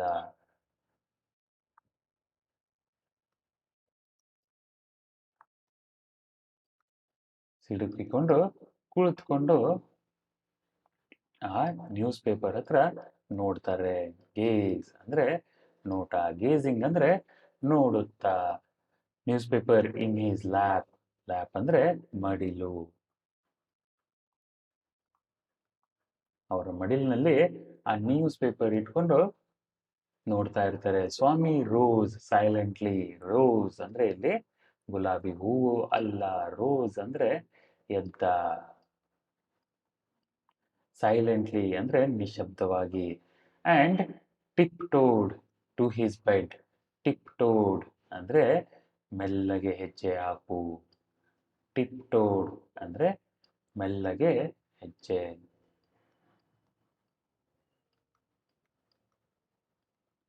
ಮೆಲ್ಲಗೆ ಹೆಜ್ಜೆ ಹಾಕುತ್ತಾ ಅವನು ಬೆಡ್ ಹತ್ರ ಹೋಗ್ತಾನೆ. To his bed in the passage. Granny was sitting up in her bed. ಅಲ್ಲಿ ಅವನ ಅಜ್ಜಿ ಹಾಸಿಗೆಯಲ್ಲಿ ಕುಳಿತುಕೊಂಡಿದ್ಲು. ಅಂಡ್ ರಿಮಾರ್ಕ್ ಅಂದ್ರೆ ಹೇಳ್ತಾರೆ, boy are you already feeling sleepy? ಇಷ್ಟು ಬೇಗ ನಿನಗೆ ನಿದ್ದೆ ಬಂದ್ಬಿಡ್ತಾ? Don't you want to hear a story? ಇವತ್ತು ಕತೆ ಕೇಳಲ್ವಾ ನೀನು? ಸ್ವಾಮಿ ಮೇಡ್ ವೈಲ್ಡ್ ಗೆಸ್ಟಿಕ್ಯುಲೇಷನ್ಸ್ ಅಂದ್ರೆ ಸನ್ನೆ. ಗೆಸ್ಚರ್ಸ್, ಗೆಸ್ಟಿಕ್ಯುಲೇಷನ್ ಅಂದ್ರೆ ಸನ್ನೆ ಮಾಡು.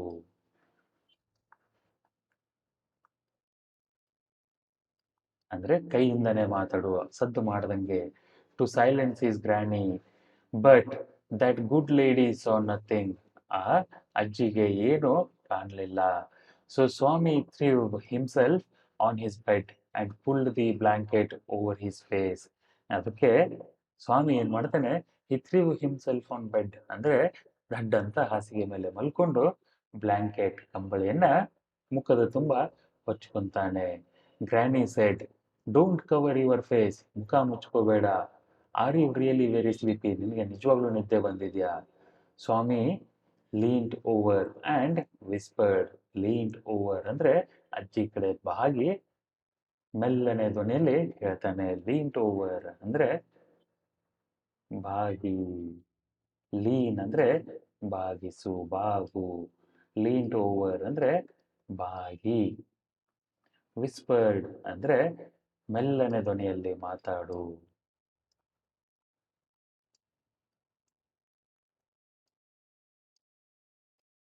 ಮೆಲ್ಲಗೆ ಮಾತಾಡ್ತಾ ಏನ್ ಹೇಳ್ತಾನೆ, please please shut up granny. ದಯವಿಟ್ಟು ಬಾಯಿ ಮುಚ್ಚಿ ಅಜ್ಜಿ. Don't talk to me. ಮಾತಾಡಬೇಡ ನನ್ನ ಜೊತೆ.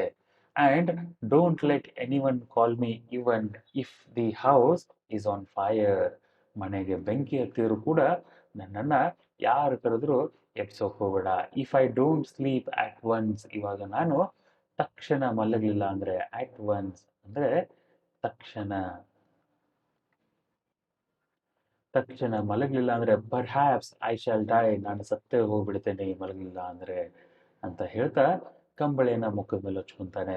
he turned over and curled and snored under the blanket till he found his blanket pulled away. ಅವಾಗ ಅವನು ಟರ್ನ್ಡ್ ಓವರ್ ಅಂದ್ರೆ ತಿರುಗಿ ಮಲಗ್ತಾನೆ. CURL ಕರ್ಲ್ ಅಂದ್ರೆ ಸುರುಳಿಗೆ ಹೊಡ್ಕೊಂಡು ಮಲಗ್ತಾನೆ. ಅಂಡ್ ಸ್ನೋರ್ಡ್ ಗೊರಕೆ ಹೊಡಿತಾನೆ. ಎಲ್ಲಿವರೆಗೂ ಅವನ ಆ ಕಂಬಳಿಯನ್ನ ಯಾರೋ ಬಂದು ಎಳೆಯವರೆಗೂ. ಟರ್ನ್ಡ್ ಓವರ್ ಅಂದ್ರೆ ಆ ಕಡೆ ತಿರುಗು. ಕರ್ಲ್ಡ್ ಅಂದ್ರೆ ಸುರುಳಿ ಸುತ್ತಕೊಂಡು ಕಾಲನ್ನ ಮಡಚ್ಕೊಂಡು. ಸ್ನೋರ್ಡ್ ಗೊರಕೆ ಹೊಡಿ.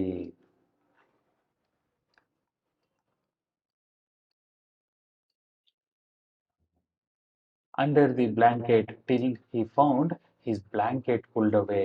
ಅವನ ತಂದೆ ಬಂದು ಸ್ವಾಮಿಯ ತಂದೆ ಬಂದು ಸ್ವಾಮಿಯ ಈ ಕಂಬಳಿಯನ್ನ ಎಳೆಯುವವರೆಗೂ ಅವನು ಸುರುಳಿ ಹೊಡ್ಕೊಂಡು ಕೊರಕೆ ಹೊಡ್ಕೊಂಡು ಮಲಗಿದ್ದ. 8ನೇ ಪ್ಯಾರಾಗ್ರಾಫ್ನಲ್ಲಿ presently his father came and stood over him. ಅವಾಗ ಅವನ ತಂದೆ ಬಂದು ಸ್ವಾಮಿಯ ಹತ್ರ ನಿಂತ್ಕೊಂಡು ಸ್ವಾಮಿ ಗೆಟ್ ಅಪ್, ಎದ್ದೇಳು, he said.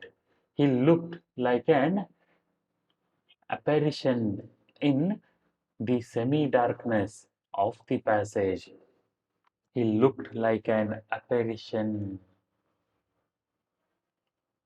APPARITION.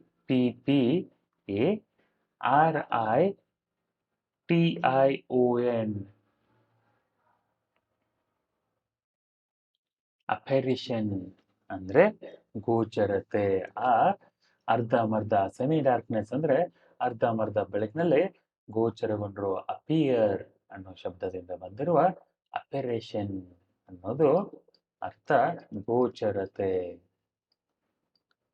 ಅಂತ ಅರ್ಥ. ಸೆಮಿ ಡಾರ್ಕ್ನೆಸ್ ಅಂದ್ರೆ ಸೆಮಿ ಅಂದ್ರೆ ಅರ್ಧ. ನೀವು ಯಾವುದೇ ಶಬ್ದಕ್ಕೂ ಸೆಮಿ ಹಚ್ಚಿದ್ರೆ ಅರ್ಧ ಅಂತ ಅರ್ಥ. ಆ ಅರ್ಧ ಕತ್ಲಲ್ಲಿ ಅವರು ಗೋಚರ ಆಗ್ತಾರೆ. Of the passage which was lit by a cone of light from the hall. ಇದನ್ನ ಕೋನ್ ಆಫ್ ಲೈಟ್ ಅಂದ್ರೆ ಒಂದು ಕ್ಯಾಂಡಲ್ ಅಂತ ಅನ್ಬೋದು, ದೀಪ ಅಂತ ಅನ್ಬೋದು. Swami stirred and groaned as if in sleep. Swami stirred ಅಂದ್ರೆ ಅಲ್ಲಾಡ್ತಾನೆ. ಅಂಡ್ ಗ್ರೋನ್ಡ್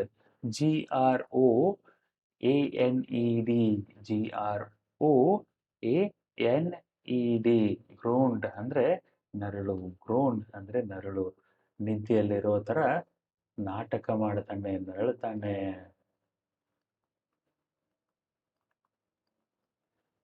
ಸ್ಪಿರಿಟ್ ಅಂದ್ರೆ ಅಲ್ಲಾಡು.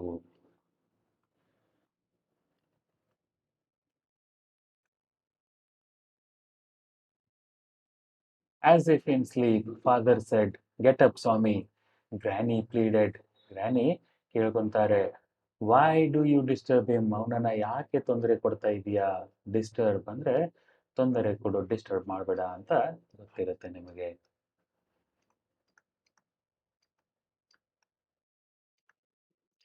ಅವನಿಗೆ ಯಾಕೆ ನೀನು ತೊಂದರೆ ಕೊಡ್ತಾ ಇದೀಯಾ ಅಂತ ಸ್ವಾಮಿಯ ತಂದೆಗೆ ಅಜ್ಜಿ ಕೇಳ್ತಾಳೆ.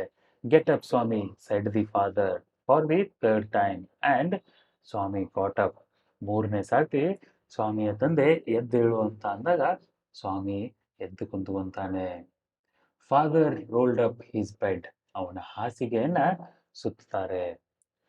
Took it under his arm. ಅದನ್ನ ಕೈಯಲ್ಲಿ ಹಿಡ್ಕೊಂಡು and said, come with me, ಬಾ ನನ್ ಜೊತೆ. ಸ್ವಾಮಿ ಲುಕ್ಡ್ ಅಟ್ ಗ್ರಾನಿ. ಸ್ವಾಮಿ ಅಜ್ಜಿಯ ಹತ್ರ ನೋಡ್ತಾನೆ. Hesitated for a moment. Hesitate ಅಂದ್ರೆ ಹಿಂಜರಿ.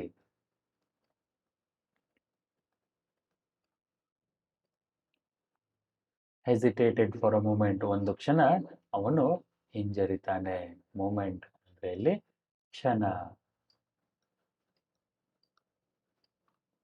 And followed his father. ಅವನ ತಂದೆಯ ಹಿಂದಿಂದ ಹೋಗ್ತಾನೆ. Into the office room. Office ರೂಮ್ಗೆ ಹೋಗ್ತಾರೆ. On the way he threw a look of appeal at his mother, and she said, "Why do you take him to the office room? He can sleep in the hall, I think." ಅವಾಗ ಸ್ವಾಮಿ ಏನ್ ಮಾಡ್ತಾನೆ, through a look of appeal ಅಂದ್ರೆ ಮಾತಾಡ್ದೇನೆ ಹಂಗೆ ಕಣ್ಣಿನಿಂದಾನೇ ಕೇಳ್ಕೊಂತಾನೆ. Look of appeal ಅಂದ್ರೆ ಕಣ್ಣಿನಿಂದ ಕೇಳಿಕೊ, appeal ಅಂದ್ರೆ ಕೇಳಿಕೊ. ಅವ್ರ ಅಮ್ಮನ ಹತ್ರ ಬಚಾವ್ ಮಾಡು ನನ್ನನ್ನ ಅಂತ ಕಣ್ಣಿನಲ್ಲಿ ಕೇಳ್ತಾನೆ. ಅದಕ್ಕೆ ಸ್ವಾಮಿಯ ತಾಯಿ ಅವರ ತಂದೆಗೆ, why do you take him to the office room, he can sleep in the hall I think. ನನಗನ್ನಿಸ್ದಂಗೆ ಅವನು ಆಫೀಸ್ ರೂಮಲ್ಲಿ ಮಲ್ಗೋದು ಬೇಡ, ಹಾಲಲ್ಲಿ ಮಲಗಿದ್ರೆ ಸಾಕು ಅಂತ ಸ್ವಾಮಿಯ ತಾಯಿ ಹೇಳ್ತಾರೆ. ಅದಕ್ಕೆ I don't think so father said, ನನಗಾಗ ಅನ್ಸಲ್ಲ ಅಂತ ಸ್ವಾಮಿಯ ತಂದೆ ಹೇಳ್ತಾರೆ. ಅದಕ್ಕೆ and Swami slunk behind him with bowed head. Swami slunk, SLUNK, slunk ಅಂದ್ರೆ ಜಾರಿಕೋ. ಸ್ವಾಮಿ ಅವನ ತಂದೆಯ ಹಿಂದೆ ತಲೆ ತಾಗಿಸಿಕೊಂಡು ನಡ್ಕೊಂಡು ಹೋಗ್ತಾನೆ. ಸ್ಲಂಕ್ ಅಂದ್ರೆ ಜಾರು. Behind him with board head. Board ಅಂದ್ರೆ ಬಾಗಿದ, ಹೆಡ್ ಅಂದ್ರೆ ಗೊತ್ತಿರುತ್ತೆ ನಿಮಗೆ. ಬಾಗಿದ ತಲೆಯನ್ನ ಇಟ್ಕೊಂಡು ಅವನ ತಂದೆ ಹಿಂದಿಂದ ಜಾರ್ತಾನೆ. Let me sleep in the hall father, ನಾನು ಹಾಲಲ್ಲೇ ಮಲಗ್ತೇನೆ ಅಪ್ಪ ಅಂತ Swami pleaded. Your office room is very dusty, ತುಂಬಾ ಧೂಳಿದೆ. ಡಸ್ಟಿ ಅಂದ್ರೆ ಧೂಳು, ಡಸ್ಟ್ ಅಂದ್ರೆ ಧೂಳು, ಡಸ್ಟಿ ಅಂದ್ರೆ ಧೂಳಿರುವ. And there may be scorpions behind your law books, ನಿಮ್ಮ ಆ ಕಾನೂನಿನ ಪುಸ್ತಕಗಳ ಹಿಂದೆ ಸ್ಕಾರ್ಪಿಯನ್ಸ್ ಅಂದರೆ ಚೇಳುಗಳು ಇರಬಹುದು ಅಂತ ಹೇಳ್ತಾನೆ. There are no scorpions little fellow, ಏ ಹುಡುಗ ಅಲ್ಲಿ ಚೇಳುಗಳಿಲ್ಲ. Sleep on the bench if you like, ಬೇಕಂದ್ರೆ ನೀನು ಬೆಂಚ್ ಮೇಲೆ ಮಲ್ಕೋ ಅಂತ ಹೇಳ್ತಾರೆ. ಯಾರು? ಸ್ವಾಮಿಯ ತಂದೆ. Can I have a lamp burning in the room, ನನಗೆ ರೂಮ್ನಲ್ಲಿ, ನಿಮ್ಮ ಆಫೀಸ್ ರೂಮ್ನಲ್ಲಿ ಒಂದು ದೀಪವನ್ನ ಹಚ್ಕೊಡ್ತೀರಾ ಅಂತ ಕೇಳಿದಕ್ಕೆ, no, you must learn not to be afraid of darkness, ನಿನಗೆ ಕತ್ತಲಿನಿಂದ ಆಗೋ ಭಯ ದೂರ ಆಗಬೇಕು. ನೀನು ಕತ್ತಲಿನನ್ನ ಹೇಗೆ ಎದುರಿಸಬೇಕು, ಅಲ್ಲಿ ಹೇಗೆ ಧೈರ್ಯವಾಗಿರಬೇಕು ಅನ್ನೋದನ್ನ ಕಲಿಬೇಕು. It is only a question of habit, ಇದೊಂದು ಅಭ್ಯಾಸದ ಪ್ರಶ್ನೆ ಅಷ್ಟೇ. You must cultivate good habits, ನಿನಗೆ ಒಳ್ಳೆಯ ಅಭ್ಯಾಸಗಳನ್ನ ಬೆಳೆಸ್ಕೋಬೇಕು. ಕಲ್ಟಿವೇಟ್ ಅಂದ್ರೆ ಬೆಳೆಸು. ಸ್ಪೆಲ್ಲಿಂಗ್ ಹೇಳಿ, CULTIVATE, ಕಲ್ಟಿವೇಟ್ ಅಂದ್ರೆ ಬೆಳೆಸು, ಒಳ್ಳೆಯ ಅಭ್ಯಾಸಗಳನ್ನ ಬೆಳೆಸ್ಕೋಬೇಕು ಅಂತ ಹೇಳ್ತಾರೆ. ಯಾರು? ಸ್ವಾಮಿಯ ತಂದೆ. ಕಲ್ಟಿವೇಟ್ ಅಂದ್ರೆ ಬೆಳೆಸು, ಹ್ಯಾಬಿಟ್ ಅಂದ್ರೆ ಅಭ್ಯಾಸ, ರೂಢಿ.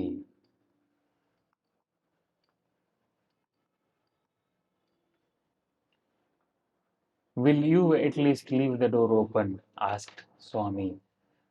ಕೊನೆಗೆ ಬಾಗಿಲನ್ನಾದ್ರೂ ತೆಗೆದಿಡ್ತೀರಾ ಅಂತ ಸ್ವಾಮಿ ಅವನ ತಂದೆಗೆ ಕೇಳ್ತಾರೆ. ಅದಕ್ಕೆ ಸ್ವಾಮಿಯ ತಂದೆ, all right, but promise, if you won't roll up your bed and go to your granny's side at night, if you do it, I will make you a laughing stock of your school.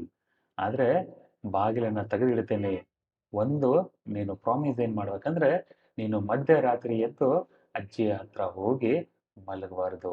ಅಕಸ್ಮಾತ್ ನೀನು ಏನಾದರೂ ಹಾಗೆ ಮಾಡಿದರೆ ನಾನು ನಿನ್ನನ್ನು laughing stock ಮಾಡ್ತೇನೆ. ಎಲ್ಲಿ? ನಿಮ್ಮ ಶಾಲೆಯಲ್ಲಿ ಒಂದು ನಿನ್ನನ್ನು ಹಾಸ್ಯದ ವಸ್ತುವಾಗಿ ಮಾಡ್ತೇನೆ, ನಿನ್ನ ಗೆಳೆಯರಿಗೆಲ್ಲ ಈ ಘಟನೆಯ ಬಗ್ಗೆ ಹೇಳ್ತೀನಿ ಅಂತ ಹೇಳ್ತಾರೆ. ಅದಕ್ಕೆ ಸ್ವಾಮಿ ಸರಿ ಅಂತ ಹೇಳ್ತಾನೆ. ಅದಕ್ಕಿಂತ ಮುಂಚೆ ಚೆಕ್ ಯುವರ್ ಅಂಡರ್ಸ್ಟ್ಯಾಂಡಿಂಗ್ನಲ್ಲಿ ಪ್ರಶ್ನೆಗಳು. What do you think was the practice of granny before she went to bed?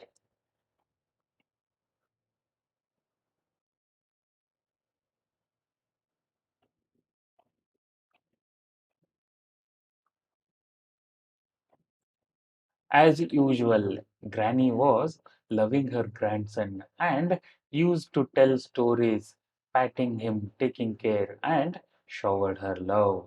Was the practice of Granny before she went to bed ಅಂತ ಉತ್ತರ ಬರೀತೀರಾ. ಎರಡನೆಯ ಪ್ರಶ್ನೆ, was Swami really sleeping or was he pretending? Swami was not really sleeping, he was only pretending. ಮಲಗಿರೋ ಥರ ನಾಟಕವಾಡ್ತಾ ಇದ್ದ. To Swami his father looked like a apparition ಅಂದ್ರೆ ಗೋಚರ.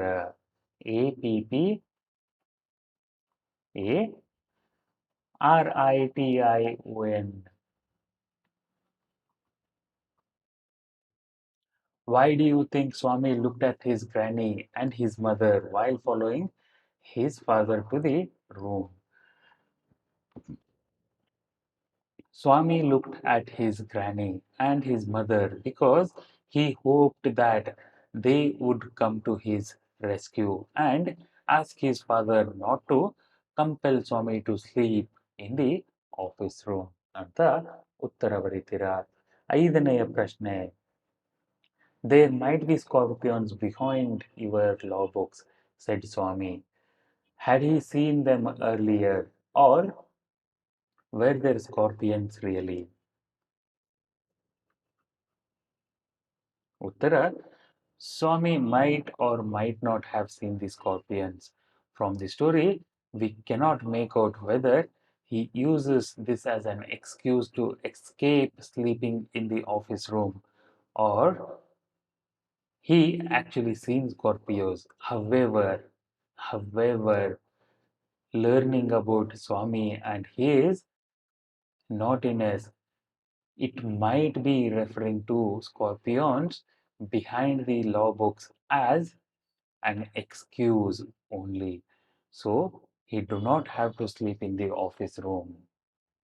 ಐದನೆಯ ಪ್ರಶ್ನೆಯ ಎರಡನೆಯ ಪ್ರಶ್ನೆ, was it a trick to escape from his father? Yes, absolutely it was a trick to escape from his father. ಹತ್ತನೇ ಪ್ಯಾರಾಗ್ರಾಫ್ನಲ್ಲಿ, Swami felt cut off from humanity. ಸ್ವಾಮಿಗೆ ಮನುಷ್ಯರಿಂದ ದೂರ ಹೋದಂಗೆ ಅನಿಸ್ತಾ ಇತ್ತು. He was pained and angry, ಅವನಿಗೆ ದುಃಖ ಆಗಿತ್ತು ಮತ್ತು ಕೋಪ ಬಂದಿತ್ತು. He did not like the strain of cruelty he saw in his father's nature. He did not like, ಅವನಿಗೆ ಇಷ್ಟ ಆಗಲಿಲ್ಲ. ಏನು? ದಿ ಸ್ಟ್ರೇನ್, STRAIN, ಸ್ಟ್ರೇನ್ ಅಂದರೆ ಒಂದು ತಳಿ ಅಥವಾ ಒಂದು ಬುದ್ಧಿ ಅಂತ ಅರ್ಥ. ಅವನ ತಂದೆಯಲ್ಲಿ ನೋಡಿದಂತಹ ಈ ಒಂದು ಬುದ್ಧಿ, ಸ್ಟ್ರೇನ್ ಆಫ್ ಕ್ರುಯಾಲಿಟಿ ಅಂದ್ರೆ ಕ್ರೂರತೆಯ ಒಂದು ಎಳೆ. ಕ್ರುಯಾಲಿಟಿ ಅಂದ್ರೆ ಕ್ರೂರತೆ. ಸ್ಟ್ರೇನ್ ಅಂದ್ರೆ ಎಳೆ, ದಾರದ ಎಳೆ, ಸ್ಟ್ರಿಂಗ್ ಅಂತಾರಲ್ಲ, ಅದೇ ತರ ಸ್ಟ್ರೇನ್, ಎಳೆ. ಈ ಒಂದು ಕ್ರೂರತೆ ಎಳೆ ಅವರ ತಂದೆಯಲ್ಲಿ ನೋಡಿ, ನೇಚರ್ ಅಂದ್ರೆ ಅವರ ನೇಚರ್. ಹ್ಯೂಮನ್ ನೇಚರ್ ಅಂದ್ರೆ ಏನು? ವರ್ತನೆ.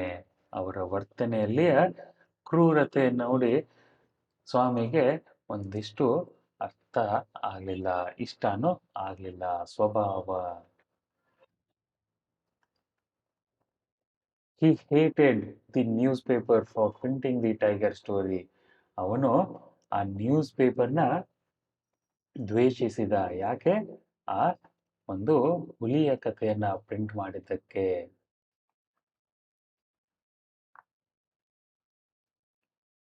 He wished that the tiger had not spared the boy. ಅವನಿಗೇನು ಅನಿಸ್ತು, ಆ ಹುಲಿ ಆ ಹುಡುಗನನ್ನ ತಿಂದು ಬಿಡಬೇಕಾಗಿತ್ತು ಅಂತ ಅನಿಸ್ತು. ಸ್ಪೇರ್ಡ್ ಅಂದ್ರೆ ಬದುಕಲು ಬಿಡು.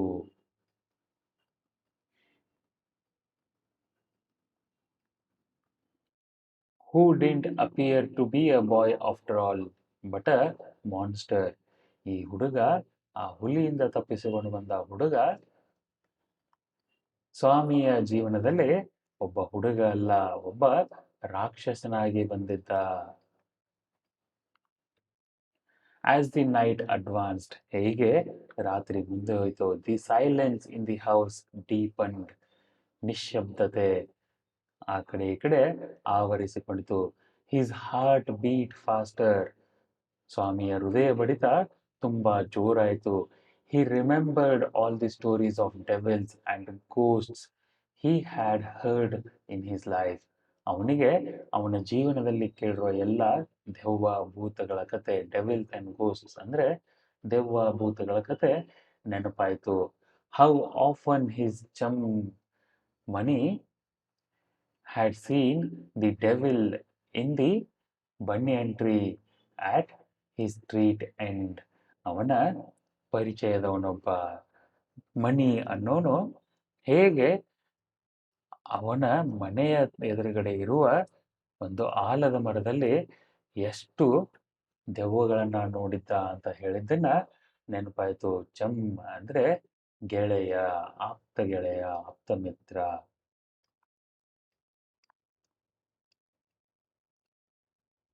ಈ ಸ್ವಾಮಿಯ ಗೆಳೆಯ ಅವರ ಮನೆಯ ದಾರಿಯಲ್ಲಿರೋ ಆಲದ ಮರದಲ್ಲಿರೋ ನೋಡಿರೋ ದೆವ್ವ ಭೂತಗಳ ಬಗ್ಗೆ ಬಂದು ಸ್ವಾಮಿಗೆ ಹೇಳ್ತಾ ಇದ್ದ. ಬನ್ನಿಯನ್ ಟ್ರೀ ಅಂದ್ರೆ ಆಲದ ಮರ. And what about poor Muniswami's father who spat out blood because the devil near the river edge slapped his cheek when he was returning home late one night. ಅವನಿಗೆ ಮುನಿಸ್ವಾಮಿಯ ತಂದೆ ಕತೆ ಕೂಡ ನೆನಪಾಯಿತು. ಮುನಿಸ್ವಾಮಿಯ ತಂದೆ ಕತೆ ಏನಪ್ಪ ಅಂದರೆ, ಅವರು ಕೂಡ ಒಂದ್ಸರ್ತಿ ನದಿ ದಡದಿಂದ ನಡ್ಕೊಂಡು ಒಬ್ಬರೇ ರಾತ್ರಿ ಮನೆಗೆ ಬರಬೇಕಾದ್ರೆ ಒಂದು ದೆವ್ವ ಅವರ ಕಪಾಳಿಗೆ ಹಿಂಗೆ ಫಟ್ ಅಂತ ಹೊಡೆದಿತ್ತು. ಅಂದರೆ ಅವರು ರಕ್ತವನ್ನ ಕಾರ್ಕೊಂಡಿದ್ರು. ಸ್ಪ್ಯಾಟ್ ಔಟ್ ಅಂದರೆ ಉಗುಳು. ಸ್ಪಿಟ್ ಅನ್ನೋ ಶಬ್ದದ ಭೂತಕಾಲ ಸ್ಪ್ಯಾಟ್ ಔಟ್ ಅಂದರೆ ಕಾರು, ಉಗುಳು. ಹೇಗೆ ರಕ್ತ ಕಾರ್ಕೊಂಡಿದ್ರು ಅನ್ನೋ ಕತೆ ನೆನಪಾಯಿತು. And so on and on his thoughts continued. ಈ ಥರ ಅವನ ಯೋಚನೆಗಳು ಹಿಂಗೆ ಬರ್ತಾ ಇದ್ವು. He was faint with fear. He was faint with fear. Faint FAINT. Faint ಅಂದರೆ ಒಂಥರ ಮುಸುಕಾಗಿ ಹೋಗಿದ್ದ, ಬಲಹೀನನಾಗಿ ಹೋಗಿದ್ದ. ಅವನು ಭಯದಿಂದ ಬಲಹೀನನಾಗಿದ್ದ. ಫೇಂಟ್ ಅಂದರೆ ಬಲಹೀನನಾಗು ಅಂತ ಅರ್ಥ ಇಲ್ಲಿ.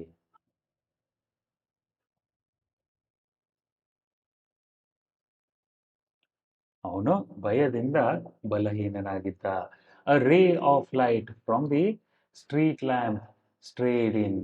ಅಲ್ಲಿ ಆ ಸ್ಟ್ರೀಟ್ ಲ್ಯಾಂಪ್ ಅಂದರೆ ರಸ್ತೆ ಬದಿ ಹಚ್ಚಿದ ಲೈಟ್ಗಳಿಂದ ಒಂದಿಷ್ಟು ಕಿರಣಗಳು ಆ ಕೋಣೆ ಒಳಗೆ ಬರ್ತಾ ಇದ್ವು. And cast shadows on the wall. ಈ ಕಿರಣಗಳಿಂದ ಏನಾಗ್ತಿತ್ತಂದ್ರೆ ಗೋಡೆಯ ಮೇಲೆ ನೆರಳುಗಳು ಬೀಳ್ತಾ ಇದ್ವು. To the stillness all kinds of noises reached his ears. ಅಲ್ಲಿರುವ ನಿಶ್ಶಬ್ದತೆಯಿಂದ ಎಲ್ಲ ಥರದ ಸದ್ದುಗಳು ಸ್ವಾಮಿಯ ಕಿವಿಗೆ ಬೀಳ್ತಾ ಇದ್ವು. ಯಾವ್ಯಾವುದು? ಟಿಕ್ಕಿಂಗ್ ಆಫ್ ದಿ ಕ್ಲಾಕ್ ಅಂದರೆ ಗಡಿಯಾರ ಮಾಡುವ ಟಿಕ್ ಟಿಕ್ ಸದ್ದು. Russell of the trees. Russell ಅಂದರೆ ಎಲೆಗಳು ಮಾಡುವ ಸದ್ದು, ಮರದ ಎಲೆಗಳ ಸದ್ದು ಅವನ ಕಿವಿಗೆ ಬೀಳ್ತಾ ಇತ್ತು. ಸ್ನೋರಿಂಗ್ ಸೌಂಡ್ಸ್, ಕೊರಕೆ ಹೊಡೆಯುವ ಶಬ್ದಗಳು ಬರ್ತಾ ಇತ್ತು. And some vague night insects humming. Insects ಅಂದರೆ ಕ್ರಿಮಿಕೀಟ. ಹಮ್ ಅಂದರೆ ಗುಯಿಗುಡು. ವೇಗ್ WAGUE ವೇಗ್ ಅಂದರೆ ಅಸ್ಪಷ್ಟ, ಯಾವುದು ಅಂತ ಗೊತ್ತಿಲ್ಲದ ಒಂದು ರಾತ್ರಿಯ ಕೀಟ ಗುಯಿಗುಡುವುದು ಕೇಳ್ತಾ ಇತ್ತು. ವೇಗ್ ಅಂದರೆ ಅಸ್ಪಷ್ಟ. ಇನ್ಸೆಕ್ಟ್ ಅಂದರೆ ಕ್ರಿಮಿ. ಹಮ್ಮಿಂಗ್ ಅಂದರೆ ಗುಯಿಗುಡು. He covered himself so completely that he could hardly breathe. ಅವನು ಅವನ ಕಂಬಳಿಯನ್ನ ಹೇಗೆ ಹೊಚ್ಕೊಂಡ ಅಂದರೆ ಒಳಗಡೆ ಗಾಳಿ ಬರಲಾರ್ದಂಗೆ, ಒಂದು ಚೂರು ಜಾಗ ಬರಲಾರ್ದಂಗೆ ಗಟ್ಟಿಯಾಗಿ ಹೊಚ್ಕೊಂಡಿದ್ದ. ಅವನಿಗೆ ಉಸಿರಾಡೋಕ್ಕೂ ಕೂಡ ತೊಂದರೆ ಆಗ್ತಾ ಇತ್ತು. ಅಷ್ಟು ಗಟ್ಟಿಯಾಗಿ ಹೊತ್ಕೊಂಡಿದ್ದ. Every moment he expected the devils to come up to carry him away. ಪ್ರತಿ ಕ್ಷಣನೂ ಅವನಿಗೆ ದೆವ್ವ ಬಂದು ನನ್ನನ್ನು ಹೊತ್ಕೊಂಡು ಹೋಗುತ್ತೆ ಅಂತ ಅನಿಸ್ತಾ ಇತ್ತು. There was the instance of his old friend in the 4th class who suddenly disappeared. ಅವನ ಒಬ್ಬ ಗೆಳೆಯ 4ನೇ ತರಗತಿಯಲ್ಲಿರ್ಬೇಕಾದ್ರೆ ಸಡನ್ಲಿ ಮಾಯವಾಗಿ ಹೋಗಿದ್ದ. ಡಿಸಪಿಯರ್ಡ್ ಅಂದ್ರೆ ಕಳೆದೋಗಿದ್ದ, ಮಾಯವಾಗಿ ಹೋಗಿದ್ದ. And was said to have been carried off by a ghost to Siam or Nepal. ಅವನಿಗೆ ಎಲ್ರು ಏನ್ ಹೇಳ್ತಾ ಇದ್ದಂದ್ರೆ, ಈ ಹುಡುಗನ್ನ ಯಾವುದೋ ಒಂದು ಭೂತ ಎತ್ಕೊಂಡೋಗಿದೆ. ಎಲ್ಲಿಗೆ? ಸಿಯಾಮ್ ಅಥವಾ ನೇಪಾಲ್ ದೇಶಕ್ಕೆ ಈ ಹುಡುಗನನ್ನ ಕರ್ಕೊಂಡೋಗಿದೆ ಅಂತ ಹೇಳ್ತಾ ಇದ್ರು. ಆ ನೆನಪು ಬಂತು. ಸ್ವಾಮಿ ಹರಿಡ್ಲಿ ಗಾಟಪ್. ಸ್ವಾಮಿ ತಟ್ಟಂತ ಅವಸರವಾಗಿ ಹೇಳ್ತಾನೆ. And spread his bed under the bench. Bench ಮೇಲಿನಿಂದ ಬೆಂಚ್ ಕೆಳಗೆ ಹೋಗಿ ಮಲಗ್ತಾನೆ. ಸ್ಪ್ರೆಡ್ ಹೀಸ್ ಬೆಡ್ ಅಂದ್ರೆ ಹಾಸು. ಹರಿಡ್ಲಿ ಅವಸರವಾಗಿ. ಸ್ಪ್ರೆಡ್ ಅಂದ್ರೆ ಹಾಸು. Under the bench and crouched there. ಅಲ್ಲಿ ಕುಂತ್ಕೊಂತಾನೆ ಗಟ್ಟಿಯಾಗಿ. ಎಲ್ಲಿ? ಬೆಂಚ್ ಕೆಳಗಡೆ. ಹೇಗೆ? ಕ್ರೌಚ್ಡ್. CROUCHED. ಕ್ರೌಚ್ಡ್. ಇದರ ಅರ್ಥ ಏನಿರ್ಬೋದು? ಯೋಚನೆ ಮಾಡಿ ನೋಡೋಣ. CROUCHED. ಕ್ರೌಚ್ಡ್.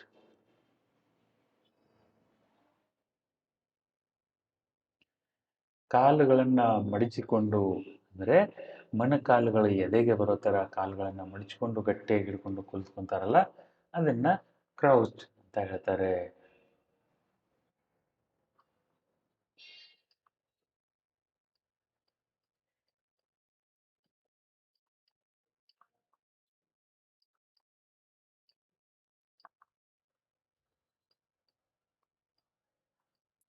ಕಾಲುಗಳನ್ನೇ ಮಡಚಿಕೊಂಡು ಕುಳಿತುಕೊಂಡ.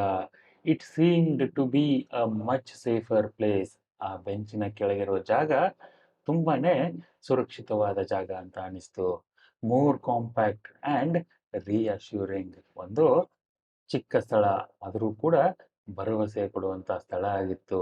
ಹಿ shut his eyes tight and encased himself in his blanket once again. ಅವನು ಕಣ್ಣುಗಳನ್ನ ಮುಚ್ಚಿ, ಎನ್ಕೇಸ್ಡ್ ಅಂದ್ರೆ ಅವನ ಕಂಬಳಿಯಲ್ಲಿ ಅವಿತುಕೊಂಡ, ಮುಚ್ಚಿಕೊಂಡ. In his blanket once again and unknown to himself fell asleep. ಅವನಿಗೆ ಗೊತ್ತಾಗದಂಗೆ ನಿದ್ದೆಗೆ ಜಾರಿ ಬಿಡ್ತಾನೆ. And in sleep was rocked with nightmares. ಅವನ ಈ ನಿದ್ದೆ ಕೂಡ ರಾಕ್ಡ್ ಅಂದ್ರೆ ತುಂಬಿತ್ತು. ಎದರಿಂದ? ನೈಟ್ ಮೇರ್ಸ್ ಅಂದ್ರೆ ಕೆಟ್ಟ ಕನಸುಗಳಿಂದ ತುಂಬಿತ್ತು. ನೈಟ್ ಮೇರ್ಸ್ ಅಂದ್ರೆ ಕೆಟ್ಟ ಕನಸು. ರಾಕ್ಡ್ ಅಂದ್ರೆ ತುಂಬಿದ.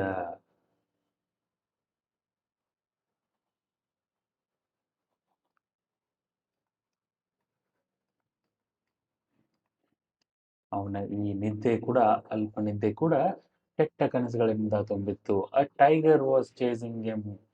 ಅ ಟೈಗರ್ ವಾಸ್ ಚೇಸಿಂಗ್ ಹಿಮ್. ಒಂದು ಹುಲಿ ಅವನ ಬೆನ್ನತ್ತಿತ್ತು. ಚೇಸ್ ಅಂದ್ರೆ ಅಟ್ಟಿಸಿಕೊಂಡು ಬಾ, ಅಟ್ಟಿಸು, ಬೆನ್ನು ಹಿಡಿ, ಬೆನ್ನು ಹತ್ತು. His feet stuck to the ground. ಅವನ ಕಾಲುಗಳು ಭೂಮಿಗೆ ಅಂಟಿಕೊಂಡಿತ್ತು. ಸ್ಟಕ್ ಅಂದ್ರೆ ಅಂಟಿಕೋ. He desperately tried to escape. ಅವನು ಕಷ್ಟಪಟ್ಟು ಅಲ್ಲಿಂದ ಎಸ್ಕೇಪ್ ಆಗಬೇಕು ಅಂತ ಯೋಚನೆ ಮಾಡ್ತಿದ್ದ. But his feet would not move. ಅವನ ಕಾಲುಗಳು ಅಲ್ಲಾಡ್ಲೇ ಇಲ್ಲ. The tiger was at his back. ಆ ಹುಲಿ ಅವನ ಬೆನ್ನ ಹಿಂದೆ ಇತ್ತು. And he could hear its claws scratch the ground. ಇದರ ಕ್ಲಾಸ್ ಅಂದ್ರೆ ಹುಲಿಯ ಏನು ಹುಲಿಯ ಕಾಲುಗಳು ಕ್ಲಾ, CLAW, ಕ್ಲಾ ಅಂದ್ರೆ ಏನು? ಹುಲಿಯ ಅಂಗಾಲುಗಳು, ಅದರಲ್ಲಿ ಉಗುರುಗಳಿರುತ್ತಲ್ಲ ಅದು ಕ್ಲಾಸ್. CLAW, ಕ್ಲಾ ಅಂದ್ರೆ ಪಂಜೆ, ಹುಲಿಯ ಪಂಜೆ, ಕಾಲುಗುರು. ನೆಲಕ್ಕೆ ತಾಗಿ ಸದ್ದು ಮಾಡ್ತಾ ಇತ್ತು. ಸ್ಕ್ರ್ಯಾಚ್ ಅಂದ್ರೆ ಕೆರೆ. ಆ ಹುಲಿಯ ಅಂಗಾಲುಗಳು ನೆಲವನ್ನ ಕೆರಿತಾ ಇರುವುದು. ತುರಿತ, ಸ್ಕ್ರ್ಯಾಚ್ ಅಂದ್ರೆ ಕೆರೆಯುವುದು. ಸದ್ದು ಅವನಿಗೆ ಬರ್ತಾ ಇತ್ತು, scratch scratch. And then loud thud, ಒಮ್ಮೆಗೆ ಧಡ್ ಅಂತ ದೊಡ್ಡ ಸದ್ದು ಬಂತು. Swami try to open his eyes but his eyelids would not open and the nightmare continued. Swami ಕಣ್ಣು ತೆಗೆಯೋಕೆ ಪ್ರಯತ್ನ ಮಾಡ್ತಾನೆ, ಆದ್ರೆ ಈ ಕನಸಿನಲ್ಲಿ ಎಷ್ಟು ಆಳವಾಗಿ ಮುಳುಗೋಗಿದ್ದ ಸ್ವಾಮಿ ಅಂದ್ರೆ ಅವನ ಕಣ್ಣು ತೆಗೆಯೋಕ್ಕೂ ಸಾಧ್ಯ ಆಗಲಿಲ್ಲ. It threatened to continue forever. ಆ ಕೆಟ್ಟ ಕನಸು ಯಾವಾಗಲೂ ಶಾಶ್ವತವಾಗಿ ಹೀಗೇನೆ ನಡೀತಾ ಇರುತ್ತೆ ಅನ್ನೋ ಒಂದು ಎಚ್ಚರಿಕೆಯನ್ನ ಕೊಟ್ಟಿತು. ಥ್ರೆಟನ್ಡ್, ಥ್ರೆಟನ್ ಅಂದ್ರೆ ಭಯಭೀತಪಡಿಸು, ಎಚ್ಚರಿಕೆ ಕೊಡು, ಧಮಕಿ ಕೊಡು, ಹೆದರಿಸು. THREATEN, ಥ್ರೆಟನ್ ಅಂದ್ರೆ ಬೆದರಿಕೆ ಹಾಕಿತು. ಏನಂತ? ಈ ಕನಸು ಹೀಗೆ ಶಾಶ್ವತವಾಗಿ ಇರುತ್ತೆ ಅನ್ನೋ ಒಂದು ಬೆದರಿಕೆ ಆಯಿತು. ಸ್ವಾಮಿ ಗ್ರೋನ್ಡ್ ಇನ್ ಡಿಸ್ಪೇರ್. ಸ್ವಾಮಿ ನರಳುತ್ತಾ ಇದ್ದ. ಗ್ರೋನ್ ಶಬ್ದದ ಅರ್ಥ ನರಳಾಟ ಅಂತ ಈಗಾಗಲೇ ಗೊತ್ತಾಗಿದೆ. ಡಿಸ್ಪೇರ್, DESPAIR, ಡಿಸ್ಪೇರ್ ಅಂದ್ರೆ ಹತಾಶೆ. ಸ್ವಾಮಿ ಹತಾಶೆಯಿಂದ ನರಳುತ್ತಾ ಇದ್ದ.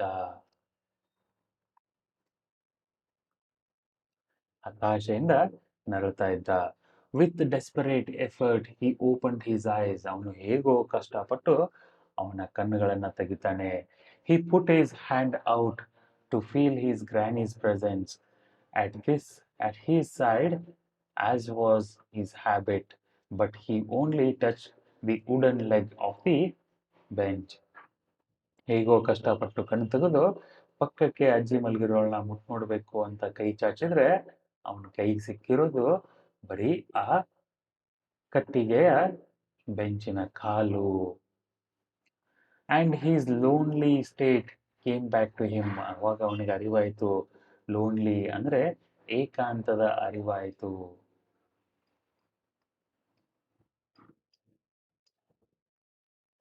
ಹಿ ಸ್ವೆಟೆಡ್, ಬೆವಿತಾ ಇದ್ದ. ವಿತ್ ಫ್ರೈಟ್, ಭಯದಿಂದ ಬೆವತು ಹೋಗಿದ್ದ. And now what was his rustling. ಇವಾಗ ಮತ್ತೇನು ಸದ್ದು ಕೇಳ್ತಾ ಇದ್ದ. He moved to the edge of the bench and stared into the darkness. ಆ ಒಂದು ಸದ್ದನ್ನ ಕೇಳಿ ಅವನು ಆ ಬೆಂಚಿನ ತುಟ್ಟ ತುದಿಗೆ ಹೋಗಿ ಅಲ್ಲಿ ನೋಡ್ತಾನೆ. ಸ್ಟೇರ್ ಅಂದ್ರೆ ದಿಟ್ಟಿಸಿ ನೋಡು. ಆ ಕತ್ತಲನ್ನ ದಿಟ್ಟಿಸಿ ನೋಡ್ತಾನೆ. ಸ್ಟೇರ್ ಅಂದ್ರೆ ದಿಟ್ಟಿಸಿ ನೋಡು. Something was moving down. ಅಲ್ಲೇನೋ ಅಲ್ಲಾಡ್ತಾ ಇತ್ತು. He lay gazing at it in horror. He lay gazing ಅಂದ್ರೆ ಹಿ ಕಂಟಿನ್ಯೂಡ್ ಗೇಸಿಂಗ್. ಗೇಸಿಂಗ್ ಅಂದ್ರೆ ನೋಟ.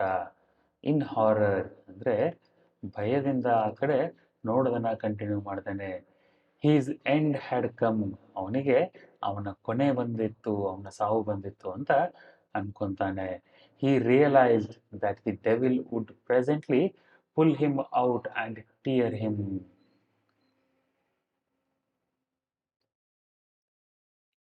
ಈ ದೆವ್ವ ಅವನನ್ನ ಆ ಬೆಂಚ್ ಕಡೆಯಿಂದ ಹೊರಗೆಳೆದು ಅವನನ್ನ ಹರಿದು ಹಾಕುತ್ತೆ. ಟಿಯರ್ ಅಂದ್ರೆ ಹರಿದು, ಹರಿದು ಹಾಕಿ ಕೊಂದು ಬಿಡುತ್ತೆ ಅಂತ ಅನ್ಕೊಂತಾನೆ. And so why should he wait. ಅದಕ್ಕೆ ಮತ್ತೆ ಕಾಯುವುದೇನಕ್ಕೆ. As it came nearer he crawled. ಅಂದ್ರೆ ಆ ಆಕಾರ, ಆ ದೆವ್ವದ ಆಕಾರ ಹೇಗೆ ಅವನ ಹತ್ರ ಬಂತೋ ಅವಾಗ ಅವನು ತೆವಳಿಕೊಂಡು, ಕ್ರಾಲ್ ಅಂದ್ರೆ ತೆವಳ್ಕೊಂಡು ಅದರ ಹತ್ರ ಬಂದ. ಬೆಂಚಿಂದ ಹೊರಗಡೆ ಬಂದ. ಹಗ್ಡ್ ಅಂದ್ರೆ ಅಪ್ಪಿಕೊಂಡ. ಆ ಒಂದು ಆಕಾರವನ್ನ ಅಪ್ಪಿಕೋ. ಹಗ್ ಅಂದ್ರೆ ಅಪ್ಪಿಕೋ, ಅಪ್ಪಿಕೊಂಡ. ವಿತ್ ಆಲ್ ಹಿಸ್ ಮೈಟ್, ಅವನಲ್ಲಿರೋ ಎಲ್ಲ ಶಕ್ತಿನ ಹಾಕಿ ಅಪ್ಪಿಕೊಂಡು used his teeth on it like a mortal weapon, ಒಂದು ಮಾರಣಾಂತಿಕ ಶಸ್ತ್ರದ ತರ ಅವನ ಹಲ್ಲುಗಳನ್ನ ಉಪಯೋಗಿಸಿ ಜೋರಾಗಿ ಕಚ್ತಾನೆ. ಏನನ್ನ? ಆ ದೆವ್ವವನ್ನ. ಚೆಕ್ ಯುವರ್ ಅಂಡರ್ಸ್ಟ್ಯಾಂಡಿಂಗ್ ನಲ್ಲಿ ಒಂದಿಷ್ಟು ಪ್ರಶ್ನೆಗಳು. Number 1, Swami wished that the tiger hadn't sprayed the boy, which means he didn't want the boy to be alive. He didn't want the tiger to be alive. ಉತ್ತರ ಮೊದಲನೇದು, ಆ ಹುಡುಗ ಹುಲಿಯ ಕೈಯಿಂದ ಬದುಕಿ ಬರಬಾರದಿತ್ತು ಅಂತ ಸ್ವಾಮಿ ಅನ್ಕೊಂಡಿರ್ತಾನೆ. ಎರಡನೇ ಪ್ರಶ್ನೆ, as silence deepened in the room, what was Swami reminded of?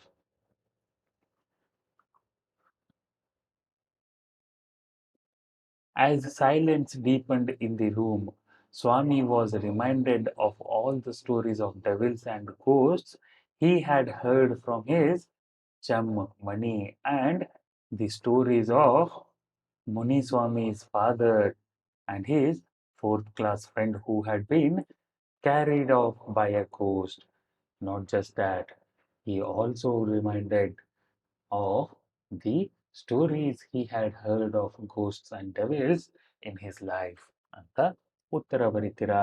ಮೂರನೇ ಪ್ರಶ್ನೆ, which place in the room did Swami think was safe, compact and reassuring? Swami thought that it would be safe, compact and reassuring under the bench. Swami touched. Swami touched the wooden leg of the bench. Swami touched the wooden leg of the bench in room instead of Granny. Swami saw a moving creature in the room. It was his shadow, a scorpion, a man.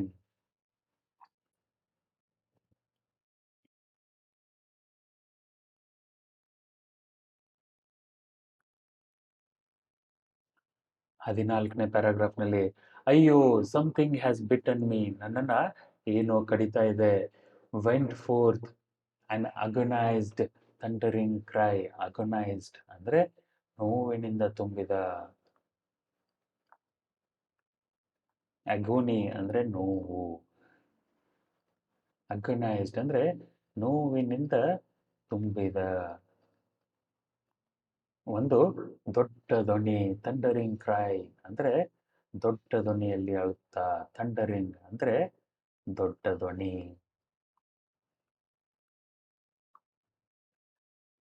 And was followed by a heavy tumbling and falling amidst furnitures. ಇದಾದ್ಮೇಲೆ heavy ಥಂಬ್ಲಿಂಗ್, ಓಡಾಟ, ಬೀಳಾಟ. ಎಲ್ಲಿ? ಅಮಿಸ್ಟ್ ಅಂದರೆ ಅಮಿಡ್ಸ್ಟ್ ಅಂದರೆ ನಡುವೆ.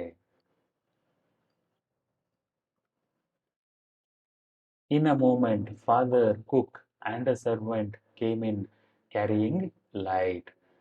ಒಂದೇ ಕ್ಷಣದಲ್ಲಿ ಸ್ವಾಮಿಯ ಮನೆಯ ಸರ್ವೆಂಟ್, ಕೆಲಸದವಳು, ಕುಕ್ ಅಡುಗೆ ಮಾಡುವ, ಮತ್ತು ಸ್ವಾಮಿಯ ತಂದೆ ಎಲ್ಲ ರೂಮಲ್ಲಿ ಬೆಳಕ ತಗೊಂಡು ಬರ್ತಾರೆ, ಒಂದು ದೀಪನ ಹಿಡ್ಕೊಂಡು ಬರ್ತಾರೆ. And all 3 of them fell on the burglar.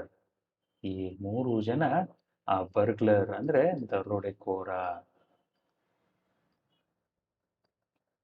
ಆ ದರೋಡೆಕೋರನ ಮೇಲೆ ಬೀಳ್ತಾರೆ. Lay amidst the furniture with a bleeding ankle. Ankle ಅಂದ್ರೆ ಹಿಮ್ಮಡಿ, ಹಿಮ್ಮಡಿಯಿಂದ ರಕ್ತ ಬರುವಾಗ ಅವರು ಅಲ್ಲಿ ಆ ಫರ್ನಿಚರ್ ಒಳಗಡೆ ಬಿದ್ದಿರ್ತಾರೆ.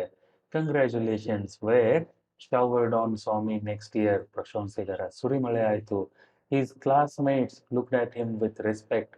ಅವನ ಕ್ಲಾಸ್ಮೇಟ್ಗಳು ಅವನ ಹತ್ರ ಮರ್ಯಾದೆಯಿಂದ ನೋಡ್ತಾ ಇದ್ರು, ಗೌರವದಿಂದ ನೋಡ್ತಾ ಇದ್ರು. And his teacher patted his back. ಶಬಾಷ್ಗಿರಿ ಕೊಟ್ರು. The headmaster said that he was a true scout. Swami had bitten into the flesh of one of the most notorious housebreakers in the district. ಸ್ವಾಮಿ ಅಲ್ಲಿ ಕಚ್ಚಿದ್ದು ಯಾರನ್ನ ಅಂದ್ರೆ ಒಬ್ಬ ಕುಪ್ರಸಿದ್ಧ notorious ಅಂದ್ರೆ ಕುಪ್ರಸಿದ್ಧ house breaker ಅಂದ್ರೆ ಮನೆಗಳ of the district ಅಂದ್ರೆ ಜಿಲ್ಲೆಯ ಒಬ್ಬ ಅತಿ ಕುಪ್ರಸಿದ್ಧ ಕಳ್ಳನನ್ನ ಕಚ್ಚಿದ್ದ ಯಾರು Swami. The inspector said, why don't you join the police when you are grown up. Police inspector ಹೇಳ್ತಾನೆ ಸ್ವಾಮಿಗೆ, ನೀನು ದೊಡ್ಡವನಾದ್ಮೇಲೆ ಪೊಲೀಸ್ ಆಫೀಸರ್ ಆಗು ಅಂತ ಹೇಳ್ತಾನೆ. Swami said, for the sake of politeness ಅಂದ್ರೆ ವಿನಮ್ರತೆಯ ಕಾರಣದಿಂದ ಎಸ್ ಸರ್ ಅಂತ ಹೇಳ್ತಾನೆ. ಪೊಲೈಟ್ನೆಸ್ ಅಂದ್ರೆ ವಿನಮ್ರತೆ, ವಿನಯ. Though he had quite made up his mind to be an engine driver, a railway guard, or bus conductor later in life. Swami ದೊಡ್ಡವನಾದ್ಮೇಲೆ made up his mind ಅಂದ್ರೆ ನಿರ್ಧಾರ ಮಾಡಿಬಿಟ್ಟಿದ್ದ ಏನಂತ, ರೈಲ್ವೆ ಇಂಜಿನ್ ಡ್ರೈವರ್ ಆಗಬೇಕು, ರೈಲ್ವೆ ಗಾರ್ಡ್ ಆಗಬೇಕು, ಇಲ್ಲ ಅಂದ್ರೆ bus conductor ಆಗಬೇಕು ಅನ್ನೋ ನಿರ್ಧಾರನ ಮಾಡಿಬಿಟ್ಟಿದ್ದ. When he return home from the club that night, ಅವತ್ತು ಕ್ರಿಕೆಟ್ ಕ್ಲಬ್ನಿಂದ ಮನೆಗೆ ಬಂದ್ಮೇಲೆ father asked, where is the boy. ತಂದೆ ಹುಡುಗ ಎಲ್ಲಿದ್ದಾನೆ, ಸ್ವಾಮಿ ಎಲ್ಲಿದ್ದಾನೆ ಅಂತ ಕೇಳ್ತಾನೆ. He is asleep already, he didn't have a wink of sleep the whole last night shed his mother. ಒಂದು ಚೂರು ನಿದ್ದೆ ಮಾಡಿಲ್ಲ ಅವನು ಹಿಂದಿನ ರಾತ್ರಿ, ಒಂದು ಚೂರು ಕಣ್ಣು ಮುಚ್ಚಿಲ್ಲ. ವಿಂಕ್ ಅಂದ್ರೆ ಕಣ್ಣು ಮುಚ್ಚು, WINK, Wynk.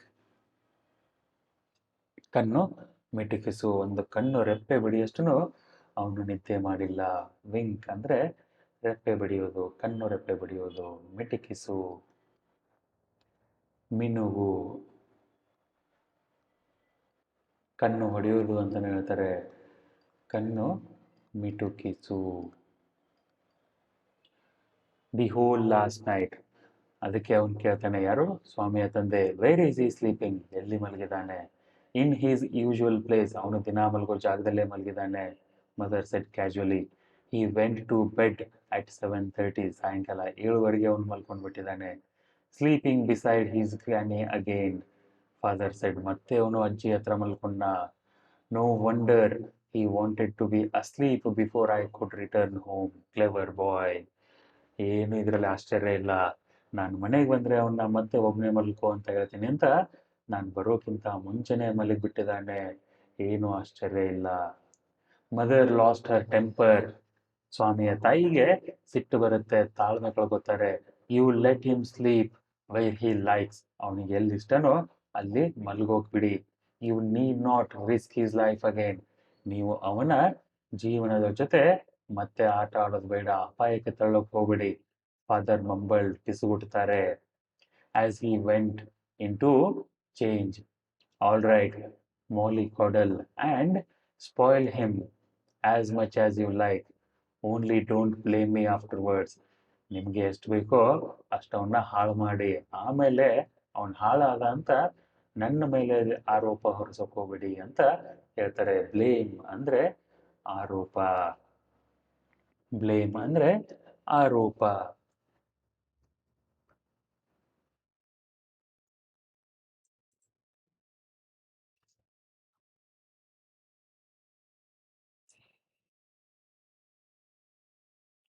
Swami following the whole conversation, ಈ ಸಂಭಾಷಣೆಯನ್ನು ಅವನು ತುಂಬ ಹೊಚ್ಕೊಂಡು ಮಕ್ಕೊಂಡಿರೋ ಚಾದರ್ ಕೆಳಗಿಂದ, ಕಂಬಳಿ ಕೆಳಗಿಂದ ಕೇಳ್ತಾ ಇದ್ದ. Felt tremendously relieved to hear that his father was giving him up.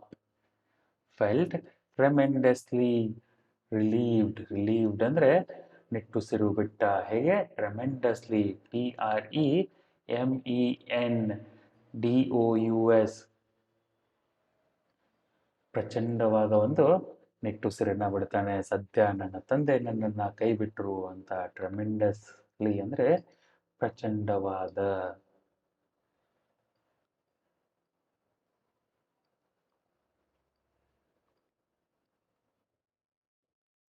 ಹೀಗೆ ಪಾಠ ಮುಗೀತು. ಮುಂದೆ ಚೆಕ್ ಯುವರ್ ಅಂಡರ್ಸ್ಟ್ಯಾಂಡಿಂಗ್ ನಲ್ಲಿ ಒಂದಿಷ್ಟು ಪ್ರಶ್ನೆಗಳು. ಏನು ಪ್ರಶ್ನೆ? ಮೊದಲ ಪ್ರಶ್ನೆ, ಹೂ ಕ್ರೈಡ್ ಅಯ್ಯೋ something has bitten me. The burglar cried ಅಯ್ಯೋ something has bitten me. Who did father, cook and servant stumbled upon? Father, cook and servant stumbled upon the burglar who lay amidst the furniture.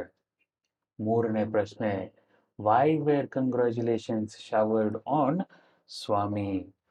Congratulations were showered on Swami because unknowingly he helped to catch the most notorious housebreakers of the district. ನಾಲ್ಕನೆಯ ಪ್ರಶ್ನೆ, do you think Swami really wanted to join the police? If not, why did he want to be? What did he want to be? No, Swami was not interested in joining the police force. He wanted to become an engine driver, railway guard, or a bus conductor. ಐದನೇ ಪ್ರಶ್ನೆ, did Swami muster up courage to sleep alone after the burglar incident? No, Swami did not have so much courage to sleep alone even after the burglar's incident. Who supported Swami? His mother or his granny? His mother supported Swami ಅಂತ ಉತ್ತರ ಬರಿತೀರಾ. ಇಲ್ಲಿಗೆ ನಿಮ್ಮ ಈ ಪಾಠ ಮುಗೀತು. ಮುಂದೆ think about the text ಅನ್ನೋ ಒಂದಿಷ್ಟು ಪ್ರಶ್ನೆಗಳಿದಾವೆ. ಈ ಪ್ರಶ್ನೆಗಳಿಗೆ ಉತ್ತರಗಳು ನಿಮಗೆ ಡಿಸ್ಕ್ರಿಪ್ಷನ್ ನಲ್ಲಿ ಸಿಗ್ತವೆ. ಈ ಪ್ರಶ್ನೆಗಳಷ್ಟೇ ಅಲ್ಲ, ಚೆಕ್ ಯುವರ್ ಅಂಡರ್ಸ್ಟ್ಯಾಂಡಿಂಗ್ ಪಾರ್ಟ್ ಇಂದ ಇರುವ ಪ್ರಶ್ನೆಗಳಿಗೂ ಕೂಡ ಉತ್ತರಗಳು ನಿಮಗೆ ಕೆಳಗೆ ಡಿಸ್ಕ್ರಿಪ್ಷನ್ ನಲ್ಲಿ ಸಿಗ್ತವೆ, ಅಲ್ಲಿಂದ ನೋಡ್ಕೋಬಹುದು. ಅದಾದ್ಮೇಲೆ ಮುಂದೆ caring, protective, innocent, tricky, authoritative, disciplined, helpless, nervous ಈ ಶಬ್ದಗಳನ್ನ ಕೆಳಗೆ ಕೊಟ್ಟಿರುವ ಟೇಬಲ್ಗಳಲ್ಲಿ ಸರಿಯಾಗಿ ಬರೀರಿ ಅಂತ ಹೇಳ್ತಾರೆ. ಸ್ವಾಮಿಯ ತಂದೆ ಏನಿದ್ರು? Disciplined and authoritative. ಸ್ವಾಮಿಯ ತಂದೆ ಡಿಸಿಪ್ಲೈನ್ಡ್ ಆ್ಯಂಡ್ ಅಥಾರಿಟೇಟಿವ್ ಇದ್ರು. ತಾಯಿ ಕೇರಿಂಗ್ ಆ್ಯಂಡ್ ಪ್ರೊಟೆಕ್ಟಿವ್ ಇದ್ರು. ಗ್ರ್ಯಾನಿ ಇನ್ನೋಸೆಂಟ್ ಆಗಿದ್ರು. ಗ್ರ್ಯಾಂಡ್ ಮದರ್ ಇನ್ನೋಸೆಂಟ್ ಆಗಿದ್ರು. ಸ್ವಾಮಿ ಟ್ರಿಕ್ಕಿ, ಹೆಲ್ಪ್ಲೆಸ್, ನರ್ವಸ್ ಆಗಿದ್ದ ಕಥೆಯ ಪ್ರಕಾರ. ಹೀಗೆ ನೀವು ಈ ಟೇಬಲ್ನ ತುಂಬ್ತೀರಾ. Enrich your vocabulary. Enrich your ವೊಕ್ಯಾಬ್ಯುಲರಿನಲ್ಲಿ ನಿಮಗೆ ಬಿಟ್ಟಸ್ಥಗಳನ್ನ ತುಂಬಬೇಕು. ಹೋಮೋಫೋನ್ಸ್ ಅಂದ್ರೆ ಒಂದೇ ತರಹ ಉಚ್ಚಾರ ಆಗುವ ಆದರೆ ಬೇರೆ ಬೇರೆ ಅರ್ಥ ಕೊಡುವ ಶಬ್ದಗಳಿಗೆ ಹೋಮೋಫೋನ್ಸ್ ಅಂತ ಹೇಳ್ತಾರೆ. We had too many apples to carry. We had too many apples to carry. I rode a horse at the Marina Beach. Did you have a pear? Pear or pear? Did you have a pear for lunch? P-E-A-R. The books are over there on the shelf. P-H-E-R-E, there on the shelf. Fill in the blanks by choosing the appropriate word. Complete the story ಅಂತ ಇದೆ. ಇದು ಕೂಡ ನೀವು fill in the blanks ಮಾಡಬೇಕು. ಹೇಗೆ ಮಾಡ್ತೀರಾ? ಮೊದಲನೇದು, this is a story, S-T-O-R-Y, told by a knight, K-N-I-G-H-T. Once he received a letter when he read, R-E-A-D, read it through, T-H-R-O-U-G-H.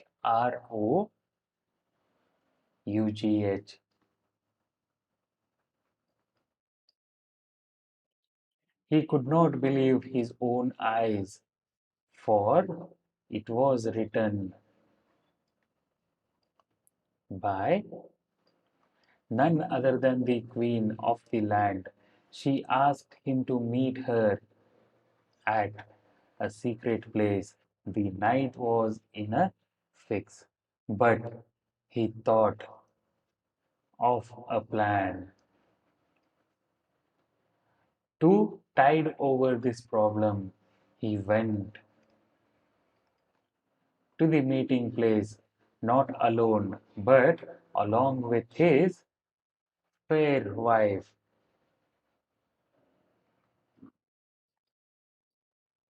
Can you guess what happened then?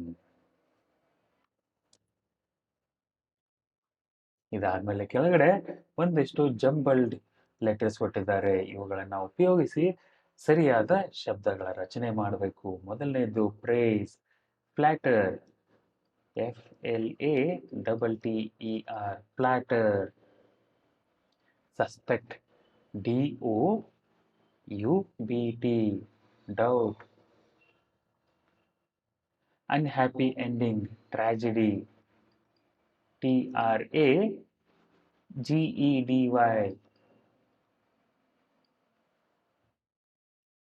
Appease ಅಂದ್ರೆ fragment.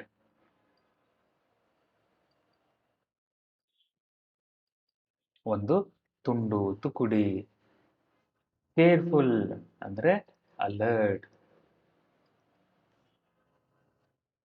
Short supply, scarcity.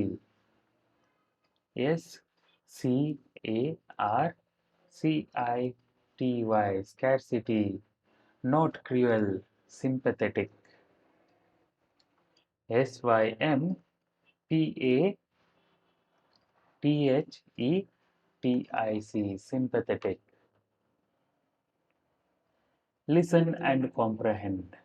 Answer the following questions. Why do you think the audience, on hearing the dialogue, burst into laughter? Listen and comprehend. Try to repeat the words as delivered by the actor. If you had been the actor, how would you have said it? ಇದು ನಿಮ್ಮ listen and comprehend ಪಾರ್ಟ್ನಲ್ಲಿ ಇರುವ ಒಂದಿಷ್ಟು ಪ್ರಶ್ನೆಗಳು. ಇದಕ್ಕೆ ನೀವು ಮುಂಚೆ ಏನು ಮಾಡಬೇಕು? ಲಿಸನ್ ಅಂಡ್ ಕಾಂಪ್ರಹೆಂಡ್ ಮಾಡೋದಕ್ಕೆ ಫಸ್ಟ್ ನೀವು ಲಿಸನ್ ಮಾಡಬೇಕಾಗತ್ತೆ.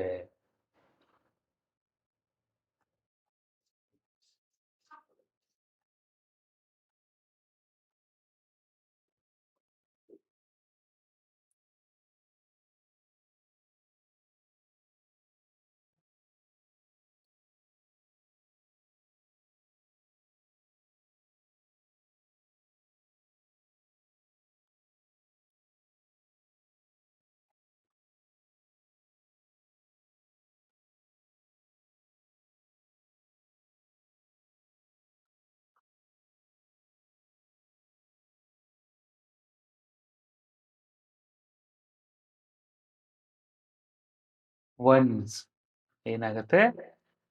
Once.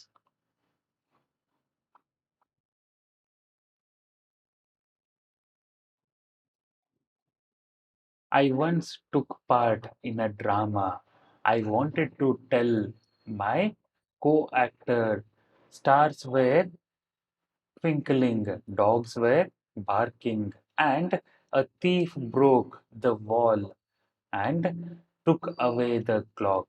But when I went on the stage, I said, stars were barking, dogs were twinkling, and thief broke the clock and took away the wall.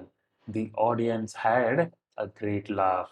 That day onwards, I decided not to go on the stage ಅನ್ನೋ ಒಂದು ಕಥೆಯನ್ನ ಇಲ್ಲಿ ಒಂದು ಪ್ಯಾರಾಗ್ರಾಫ್ನಿಂದ ಈ ಮೂರು ಪ್ರಶ್ನೆಗಳಿಗೆ ಉತ್ತರಗಳನ್ನ ಕೊಡಬೇಕು. Why do you think the audience, on hearing the dialogue, burst into laughter?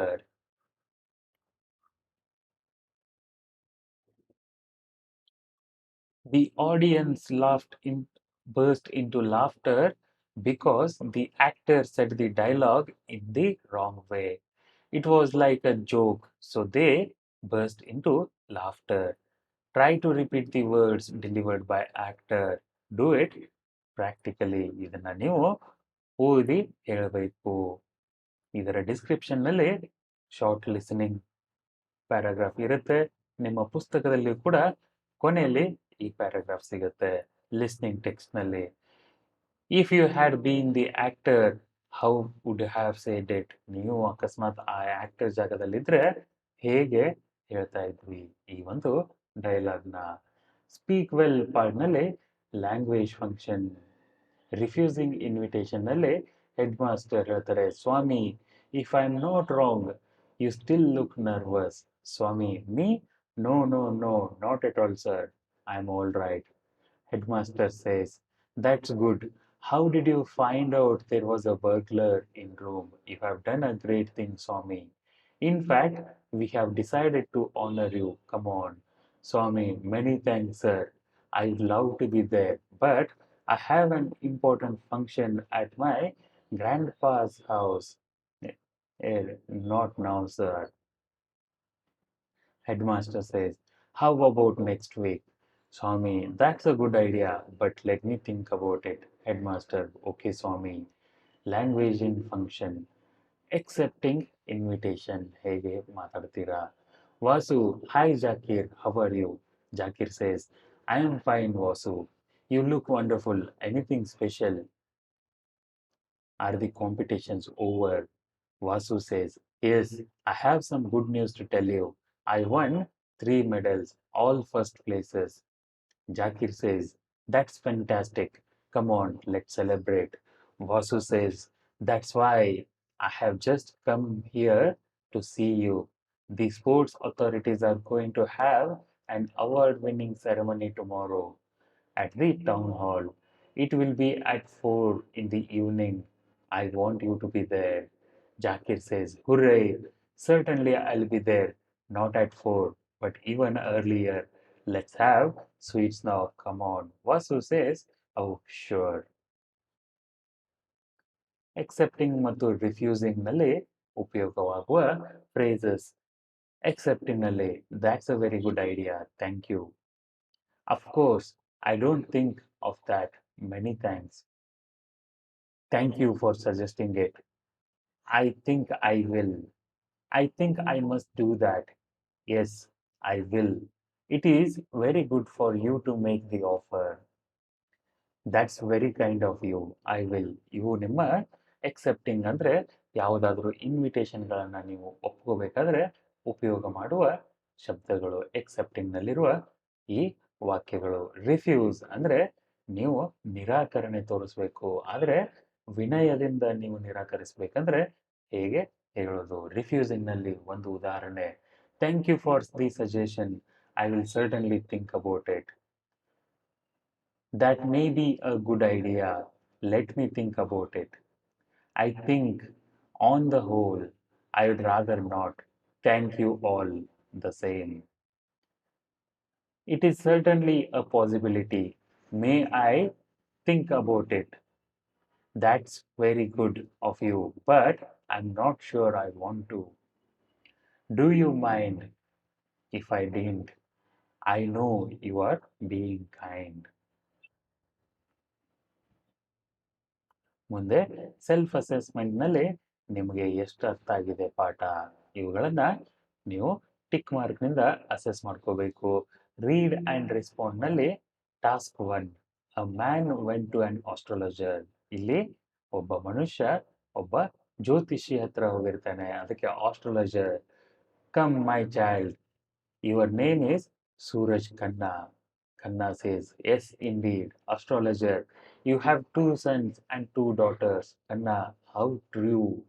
Astrologer says, you bought 4 kilos of sugar and 5 kilos of rice yesterday, and there are 5 members of your household remaining after your parents passed away. Khanna says, I am impressed, but can you tell me about my future? Astrologer says, okay, then come back with your horoscope booklet tomorrow, and here, take your ration card back. ಅಂತ ಹೇಳ್ತಾನೆ. Answer the following question. Mr. Khanna was surprised at the astrologer's prediction. What made him feel so?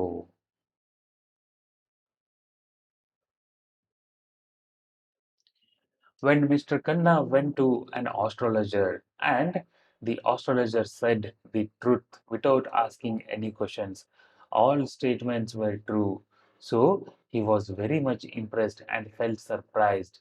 But Mr. Khanna did not know that all the details were in his ration card, not by the prediction of an astrologer. ಈ ಎಲ್ಲಾ ಪ್ರಶ್ನೆಗಳ ಉತ್ತರಗಳು ನಿಮಗೆ ಡಿಸ್ಕ್ರಿಪ್ಷನ್ನಲ್ಲಿ ಸಿಗ್ತವೆ. Already 1 ಗಂಟೆ 30 ನಿಮಿಷದ video ಆಗಿದೆ.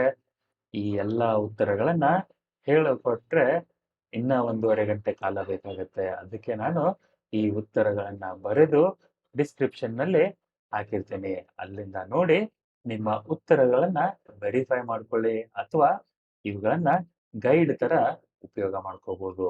Learn grammar through communication grammar series ಒಂದು ಸಪರೇಟ್ ಸಿರೀಸ್ ಇದೆ. ಗ್ರಾಮರ್ ಸಿರೀಸ್ನಲ್ಲಿ ಈ ತರದ ಎಲ್ಲಾ ಉದಾಹರಣೆಗಳನ್ನ ಕೊಟ್ಟಿದ್ದಾಗಿದೆ. ಅದನ್ನ ನೋಡೋದನ್ನ ಮರೆಯೋಕ್ ಹೋಗ್ಬೇಡಿ. Grammar series full grammar cover ಮಾಡುತ್ತೆ. ಗ್ರಾಮರ್ ಸಿರೀಸ್ನಲ್ಲಿ 2 ಭಾಗಗಳು, grammar for kids and grammar for high school kids. Primary school ಮಕ್ಕಳಿಗಾಗಿ ಒಂದು ಗ್ರಾಮರ್ ಸಿರೀಸ್ ಮತ್ತು ಹೈಸ್ಕೂಲ್ ಅಲ್ಲಿರುವ ಮಕ್ಕಳಿಗಾಗಿ ಒಂದು ಗ್ರಾಮರ್ ಸಿರೀಸ್, ಅಡ್ವಾನ್ಸ್ಡ್ ಗ್ರಾಮರ್. ಅವುಗಳನ್ನ ನೋಡೋದಕ್ಕೆ ಮರಿಬೇಡಿ. ಪ್ರಾಜೆಕ್ಟ್ ವರ್ಕ್ನಲ್ಲಿ collect the information about Shri K Raja Rao, a well-known Indian writer in English. Fill in the blanks and write a short paragraph about him. K Raja Rao ಅವರು ಹುಟ್ಟಿದ್ದಲ್ಲಿ, ಬೆಳೆದಿದ್ದಲ್ಲಿ ಅವುಗಳ ಬಗ್ಗೆ ಮಾಹಿತಿಗಳನ್ನ ನೀವು ಕಲೆಕ್ಟ್ ಮಾಡಿ ಇಲ್ಲಿ ಬರಿಬೇಕು. ಬರೆದ್ಮೇಲೆ ಆ ಎಲ್ಲ ವಾಕ್ಯಗಳನ್ನ ಉಪಯೋಗಿಸಿ ಒಂದು ಪ್ಯಾರಾಗ್ರಾಫ್ನ ರೆಡಿ ಮಾಡಬೇಕಾಗತ್ತೆ. ಮಾಡಿದ ಮೇಲೆ ನಿಮ್ಮ ಪ್ರಾಜೆಕ್ಟ್ ವರ್ಕ್ ಮುಗ್ದಂಗೆ. ಉತ್ತರಗಳಲ್ಲಿ ಒಂದನ್ನ ನೀವೇನ್ ನೋಡ್ಬೇಕಂದ್ರೆ ಬರೀ ಪಠ್ಯ ಪುಸ್ತಕದಲ್ಲಿರುವ ಪ್ರಶ್ನೆಗಳಿದೆ ಉತ್ತರಗಳಷ್ಟೇ ಅಲ್ಲ, ಜೊತೆಗೆ ಎಡಿಷನಲ್ ಕ್ವಶನ್ಸ್, ಮಲ್ಟಿಪಲ್ ಚಾಯ್ಸ್ ಕ್ವಶನ್ಸ್ಗಳು ಇದ್ದಾವೆ. ಅವುಗಳನ್ನ ಕೂಡ ಅಭ್ಯಾಸ ಮಾಡಿ. ತುಂಬಾನೇ ಎಕ್ಸಾಮ್ನಲ್ಲಿ ಹೆಲ್ಪ್ ಆಗುತ್ತೆ. Know about the author. ಇಲ್ಲಿ R.K. ನಾರಾಯಣನ್ ಅವರ ಬಗ್ಗೆ ಜೀವನ ಚರಿತ್ರೆ ಇದೆ. ಒಂದು ಪುಟ್ಟ ನೋಟ್ ಇದೆ, ಅದನ್ನ ಓದಿ. R.K. Narayanan is widely considered to be one of the greatest Indian English novelists, who is known for his simple and unpretentious writing style. He is best known for his work set in the fictional South Indian town of Malgudi. His works include Swami and His Friends, The Bachelor of Arts, The English Teacher, and The Financial Expert. His novel The Guide was adapted for a film and it won the Sahitya Academy Award. He highlights social content and provides a feel for his characters through everyday life. He was nominated to Rajya Sabha, the upper house of India's parliament. ಇಲ್ಲಿಗೆ ನಿಮ್ಮ ಈ ಪಾಠ ಮುಗೀತು. ಪದ್ಯದ ಜೊತೆ ಮತ್ತೆ ಸಿಗೋಣ. ಅಲ್ಲಿವರೆಗೂ ಟೇಕ್ ಕೇರ್.